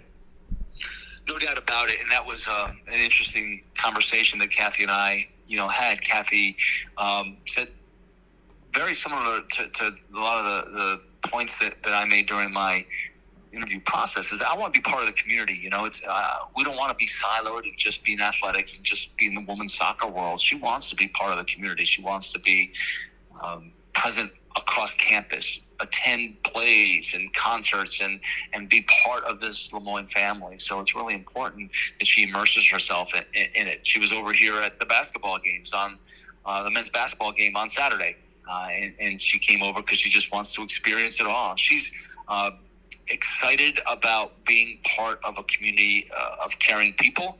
I think that she has a servant leadership mindset without question. I think she feels that she has a lot to offer, and she does, right? She has tremendous wisdom and knowledge in this area.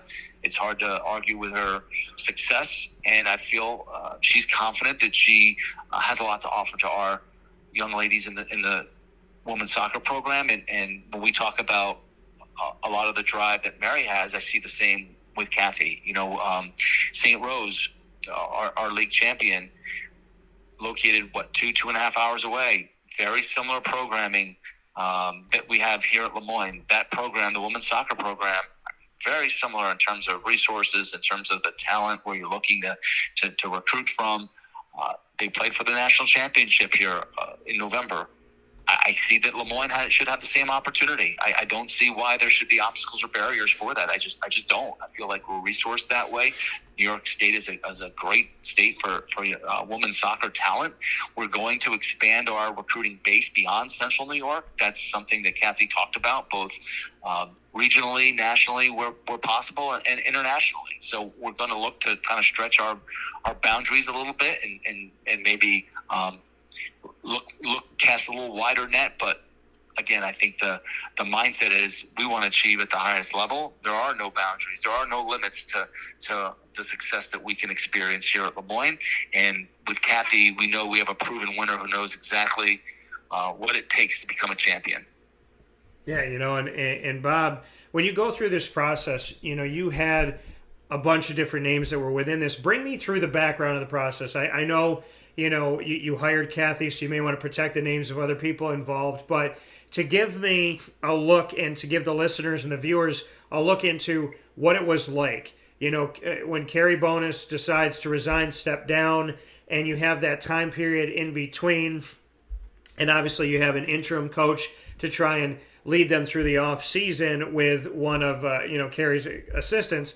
So as you're going through this and as you're trying to discover who the right fit is, bring me through the steps, bring me through the process, and what it was like in the background of this. I'd love to get inside of the mind of the athletic director as you went off for this search to try and find the right fit for women's soccer moving forward. Yeah, I'm happy to, Dan. Every search takes on its own personality, and I had the good fortune of being involved in running many searches at West Point, from football head coaches a couple of times there where we spearheaded the search and with the athletic director, and to men's basketball, swimming, you name the sport. I was either on a search committee or ran a search at Army, and now we've had really run 3 searches in my time here already. First for Mary Grimes, right? When Gina announced her, Gina Castelli announced her retirement, we had a search immediately. We launched. Then when we brought Joe Tesori over to also coach the men's and women's golf team, so that really wasn't a search, and that we targeted Joe, and really he was good enough to agree to take on those added responsibilities, and now this search. So every search takes its own personality. There were over 50 applicants for this position, and the applicants came from all over the country, to be quite honest with you, from all over the country. And I had a phenomenal search committee comprised of, we had a graduating student athlete on that committee. We had several members of our athletic staff. We had other representatives from across campus involved, and I can't thank them enough. I also want to thank Carrie Bonus for the hard work that she put in and all the efforts to lead this women's soccer program the last several years and advance us forward. So I do want to thank Carrie, and she'll still be seen here on the Heights. Her husband, obviously, Tom, is the men's coach and a prominent member of our athletic department. But this search itself, really pleased with the quality of talent that there was high interest level. you go through and as a committee, you start to narrow down your finalists. And I think we interviewed 7 or 8 people initially on a Zoom call. And when I enter a search, I try to wrap a search up within a month. It's a little bit difficult in COVID times. It's a little bit difficult when it's around the holidays. We started the search mid to late November, and my goal was to have it wrapped before the holidays, before the Christmas holidays. And we had to shift and adjust, right? I try not to put false deadlines. I always try to put a mark on the wall where you're targeting. And we were targeting the week before Christmas if we could, just because I wanted to get a leader in here that so our young ladies knew what their future was and begin to build those relationships. But it was more important that we got it right than we got it fast. And so we had a little bit. One of our finalists was actually out of country. She was out of this country, and so we, instead of bringing our finalists on campus, we inserted another round of Zoom interviews before Christmas and decided, you know what, we want to bring our finalists on campus. So we delayed the visits on campus until after Christmas. I was able to communicate that with our women's soccer players, so they kind of had an idea of where things stood. I didn't want them to enter the holiday season not having any idea, like, is today the day, is today the day? And I had met with them when Carrie announced her resignation and provided them with a timeline of what we were kind of hoping to achieve. So it was important to me that we communicate to them every step of the way. When we brought the finalists on campus, we were able to give the student athletes a voice. We had a group of 5 or 6 of our soccer players that met with our finalists and had a session where they could have interaction and discussion and talk about goals and vision and those types of things. So it was very important that we included our student athletes in the process, wanted to hear their voice, and I think they're thrilled with the person that we were able to bring on board to lead their program.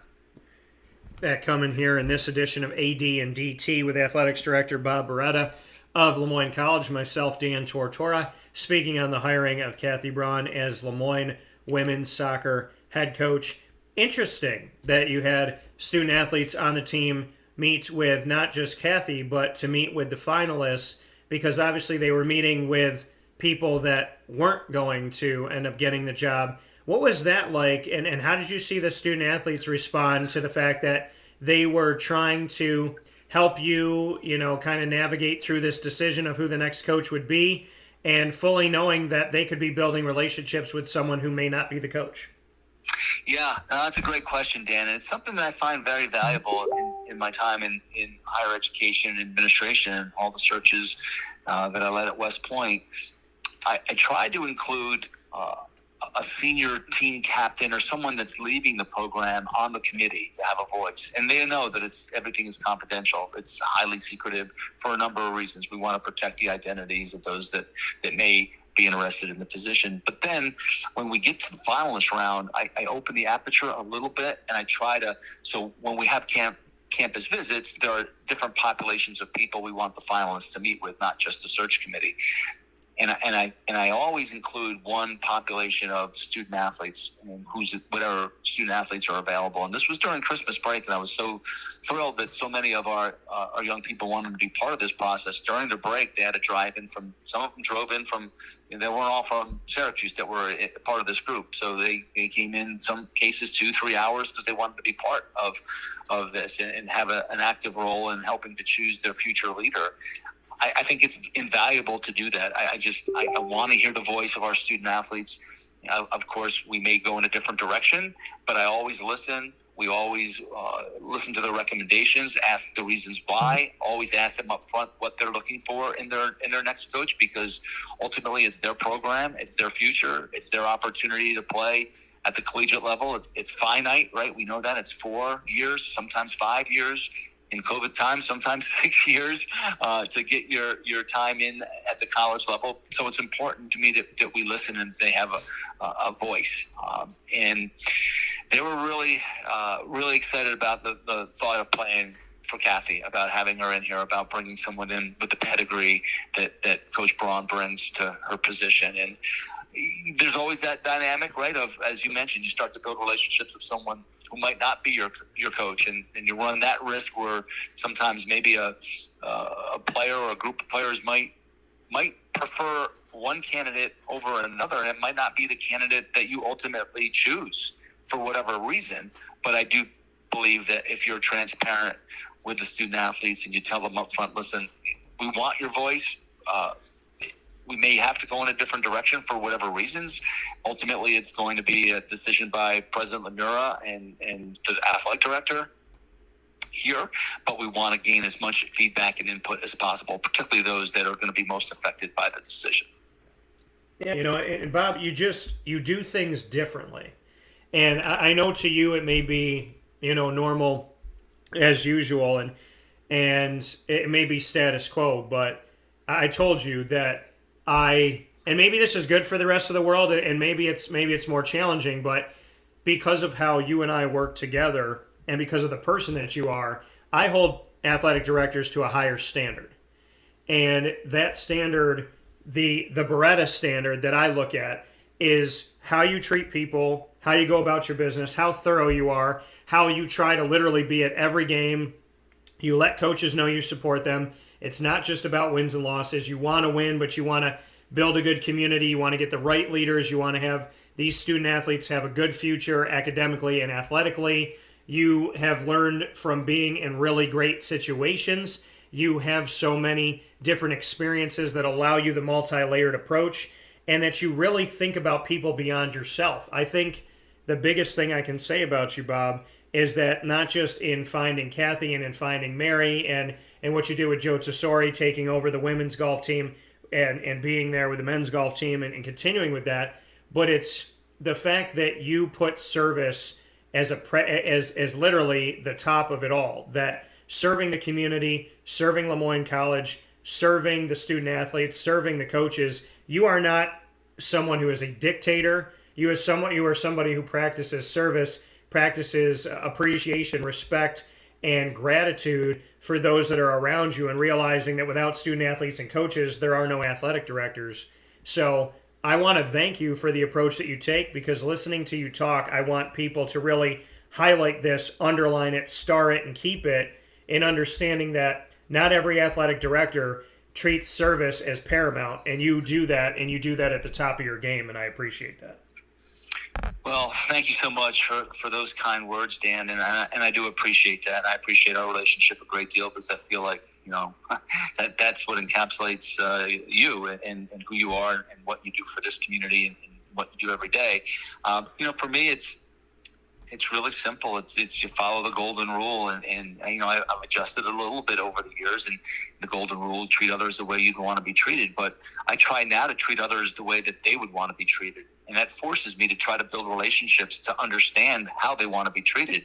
Right? The only way for me to know how someone wants to be treated is to get to know them a little bit. So it adds another layer in. I think a lot of it is really, I'm a former student athlete. I served a time period as a coach at West Point at the Division I level. I was a softball coach there for a year. It opened my eyes even greater than I was. I think I was always viewed as a kind of a coach's administrator, because I understand, because I played at the Division I level, because I have a daughter who competed at the Division I level at Sacred Heart, and I'm active in the travel world.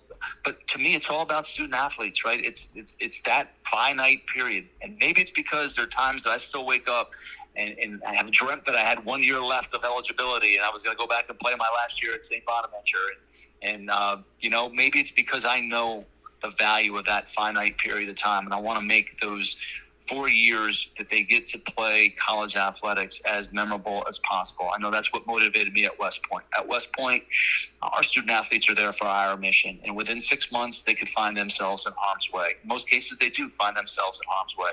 So it motivated me on a daily basis to be at my best, to provide those young people with the best possible experience, because they were going to be out leading our nation's sons and daughters. They were going to be out defending our freedom, my family's way of life.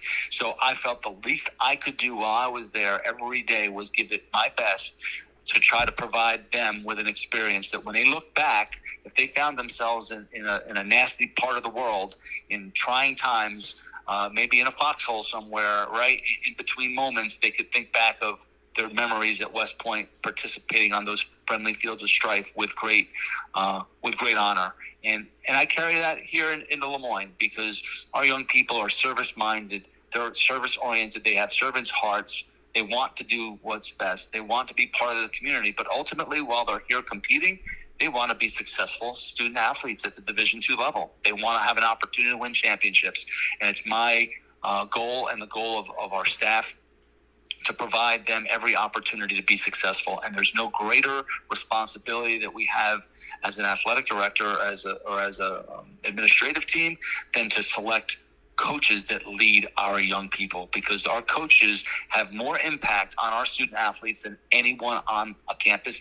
It was that way at West Point. It's that way at University of Texas. It's that way at Moyne College. So it's vital that we find the proper fit to lead our young people and provide that championship experience. And so in closing, Bob, why is Kathy, I know we've spoken on different pieces of who she is, but why is Kathy the right fit right now at Lemoyne to lead this team that has endured adversity, endured, as you and I know, so many close games this past season that did not end with a victory? Why is Kathy the right fit to lead Lemoyne women's soccer, to get them to a place that they've never been before, arguably? What makes her the leader that you trust out there in the trenches, so to speak? Yeah, well, thanks, Dan. I think there are many factors. Her character, her value set, that's always going to be the primary factor in any hire we make. We want to make sure that our coaches understand that our primary mission, right, is that we align ourselves with the academic mission of Moyne College. That's number one. Number two role that I have in terms of importance is to protect the health, safety, and well-being of our student athletes. So we want to make sure when we bring in a leader, they understand that, hey, we need to align fully with the mission of Moyne College academically and the vision of President Lemire. That's number one. Kathy fits hand in glove with that. Number two, we want to bring someone in that's highly accomplished, right? That is an elite knowledge in her or his area of expertise, in his coaching or her coaching, strategically in game, the recruiting world, that whole package of success. And Kathy brings that. Kathy brings tremendous credibility. This women's soccer program at Lemoyne, Dan, and you touched on it, while our record has suffered, and it's not indicative of how close they have been to achieving success. Sometimes it's just a matter of learning how to win. And when you bring in a coach like Kathy Brawn, who has won at the highest levels over an extended period of time, over 3 decades of success, arguably one of the most successful women's college soccer coaches in the Northeast. She's a Hall of Fame coach. So when you're able to bring someone at that level in, knows how to win, knows what it takes for a team to commit to victory, I think it makes all those puzzle pieces crystallized, right? It all coalesced to point that Kathy Brawn is the perfect fit. But first and foremost, she's a great fit for Moyne College, for the mission of the institution, and then she's an outstanding fit for our athletic program because she has a burning desire to achieve at the highest level, but to win and win the right way. And she knows how to accomplish that. That's what made her the right selection for our program. And a final piece here on AD and DT with Athletics Director of Lemoyne, Bob Beretta, and myself, Dan Tortora, exclusively inside a wake-up call with Dan Tortora in our Lemoyne Multimedia Marketing Partnership. You and Linda have worked closely since you got there. You work closely on finding the right coaches for your programs. What was it like going through this coaching search with the president of Moyne College, Linda Lemire? Well, she's just a joy to work with. President Lemire is such a pro, and she has a great passion for athletics, but also in the right context of where it fits in the mission, the academic mission of the institution. But she takes great interest, and she was very involved in this process. In fact, generally when you go through a coaching search and your finalists might have 10 or 15 minutes with the president during their on-campus visit, and then you gain feedback. Well, President Lemire, with our finalists, took 2 separate half-hour sessions with each candidate, one on Zoom and one in person, and just phenomenal. Her insight, her feedback. She understands this community. She understands that our Jesuit mission. She has great insight, and she can target. And I can tell you, so far, President Lemire and I have been 3 for 3 in terms of who we've wanted to lead these programs that we've had to select new coaches for. Whether it was Mary Grimes, absolutely, we were in lockstep that Mary was the right selection. When we spoke about the women's golf situation, I was thinking Joe Tesori, and before I could even say that, she said, I wonder if Joe would consider doing both. And obviously that's how things played out. And then in this situation, we both feel that Kathy Brawn is going to be a tremendous leader for this program. Just felt that it would be a coup to bring Kathy here. And so I can't thank President Lemire passion, and she makes it very clear to me. She said, Bob, at the end of the day, these are as an athletic director, these are your calls. If we don't agree, you have complete autonomy to overrule me. But we have not had to walk down that path, and because we are in sync with our and fully aligned, I don't anticipate having too many discussions. We're going to have to go in a different direction from what the recommendation is going to be. That coming from Athletics Director of Moyne College, Bob Beretta, inside of AD and DT, speaking on the hiring of Kathy Brawn, working in the hiring process with the president of Moyne College, Dr. Linda Lemire, and everything else that he's been able to do here, including the other moves when it comes to coaches with Joe Tesori and Mary Grimes. Bob, as always, I appreciate the time. I appreciate the insight. I know the community does. I know Kathy, I'm sure, will appreciate these words, and Linda will as well. And it's always just so awesome to be able to see inside of what's truly going on and the why for Lemoyne. So thank you so much for taking some time this morning and for taking the time that you always do. And I look forward to seeing you out at the doubleheader today. And I'm happy that it's earlier because I've had a lot of late nights. The roads have been really not great. So I'm really, when I saw the schedule and you're like, hey, we're trying to be nice to St. Michael's, I'm like, hey, you're trying to be nice to me. So like I will take 3:30 and 5:30 all day long. And I look forward to seeing you out at 10 Grant Court tonight. Well, whatever it takes, Dan, we appreciate your support always. Thanks for the time. Always enjoy speaking to you and certainly the opportunity to talk to our community and invite them in. So hopefully we'll see a bunch of people out here supporting the two basketball teams today at Ted Grant Court, and look forward to spending time with you. Yeah, absolutely, Bob. So I'll see you out there, and stay safe in the meantime, and God bless, and we'll talk soon. You as well. Thank you, Dan. All right, take care. Bye. That coming from Bob Beretta one more time, and we implore you all to come out and support Moyne College Athletics as a doubleheader for men's and women's basketball is going on tonight at Ted Grant Court. Today, Wednesday, January 19th at 3:30 for the women's team and at 5:30 approximately for the men's team. So make sure you come out, see Bob, see me, see the teams, and support them as they're both on the winning side of things and looking to keep it that way.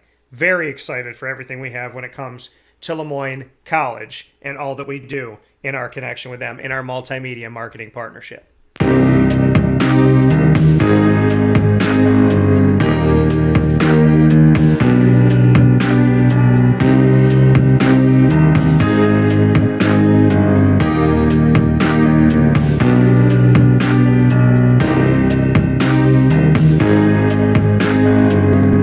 Wake Up Call is proud to bring you Lemoyne coverage every single month.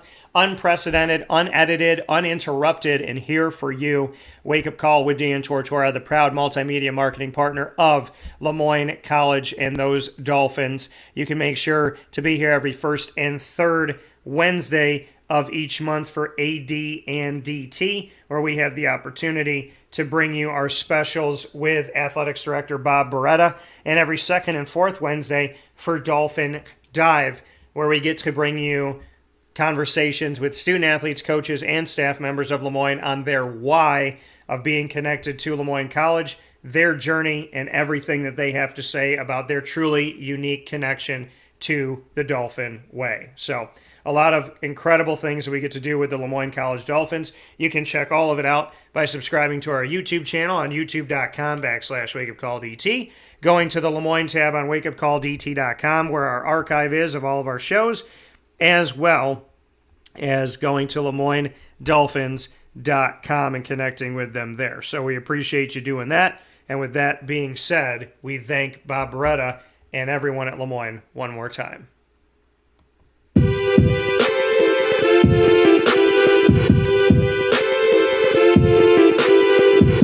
Wake Up Call with Dan Tortora is also the proud multimedia marketing partner of your Marywood University Pacers. Marywood University rounds out the week each month here on Wake Up Call with Dan Tortora with our specials with Executive Director of Athletics, Pat Murphy, as well as student athletes and coaches telling us why they chose Marywood and what it means to them, as well as their journey on and off the fields and courts of life. Pacer Pride exclusive episodes airing right here on Wake Up Call with Dan Tortora, with the opportunity to hear stories that you haven't heard before, have coverage you've never seen and heard before, and a spotlight on Marywood University that has never been this big.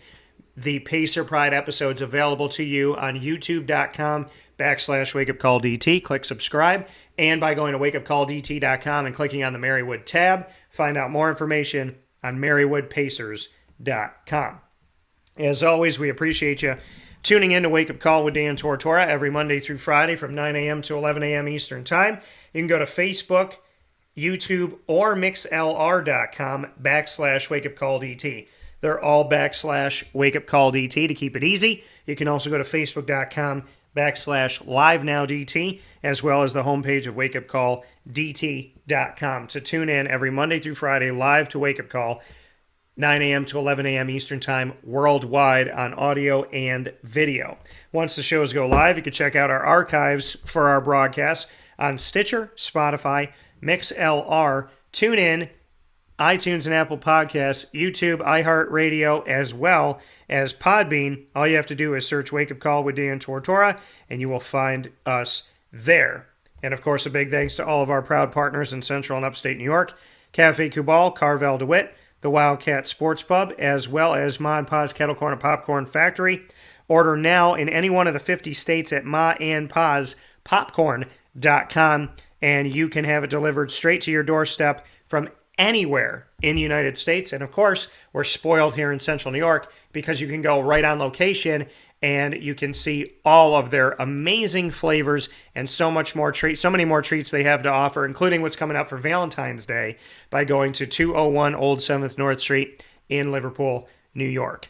Progressive Dental, Avicoli's, Canine Camp Dog Daycare, Chick-fil-A Cicero and Chick-fil-A Clay, Canine Campground Dog Boarding, Pizza Man, Lemoyne Dolphins, the Millhouse Market, Honda City of Liverpool, PB&J's Lunchbox, Victory Sports Medicine and Orthopedics, and the food challenge capital of the world, Mother's Cupboard, where Wake Up Call with Dan Tortora brings you exclusive food challenges monthly, including one coming up this month that I'm very excited about. So, with all of that being said, thank you to my incredible guests today. Thank you to Jim Boeheim, Joe Girard III. Thank you to Mike Sofka and the Wildcat Sports Pub for the Fantasy Football Power Hour. Mike of Hall of Fame, fantasyfootball.com. And of course, you can join our joint group by going to Winning Fantasy Football, the group on Facebook, and clicking join. And a big thanks to Lemoyne and, of course, Bob Beretta, the athletics director for AD and DT, every single month exclusively on Wake Up Call with Dan Tortora. So, with that being said, from the Cafe Kubal Studios,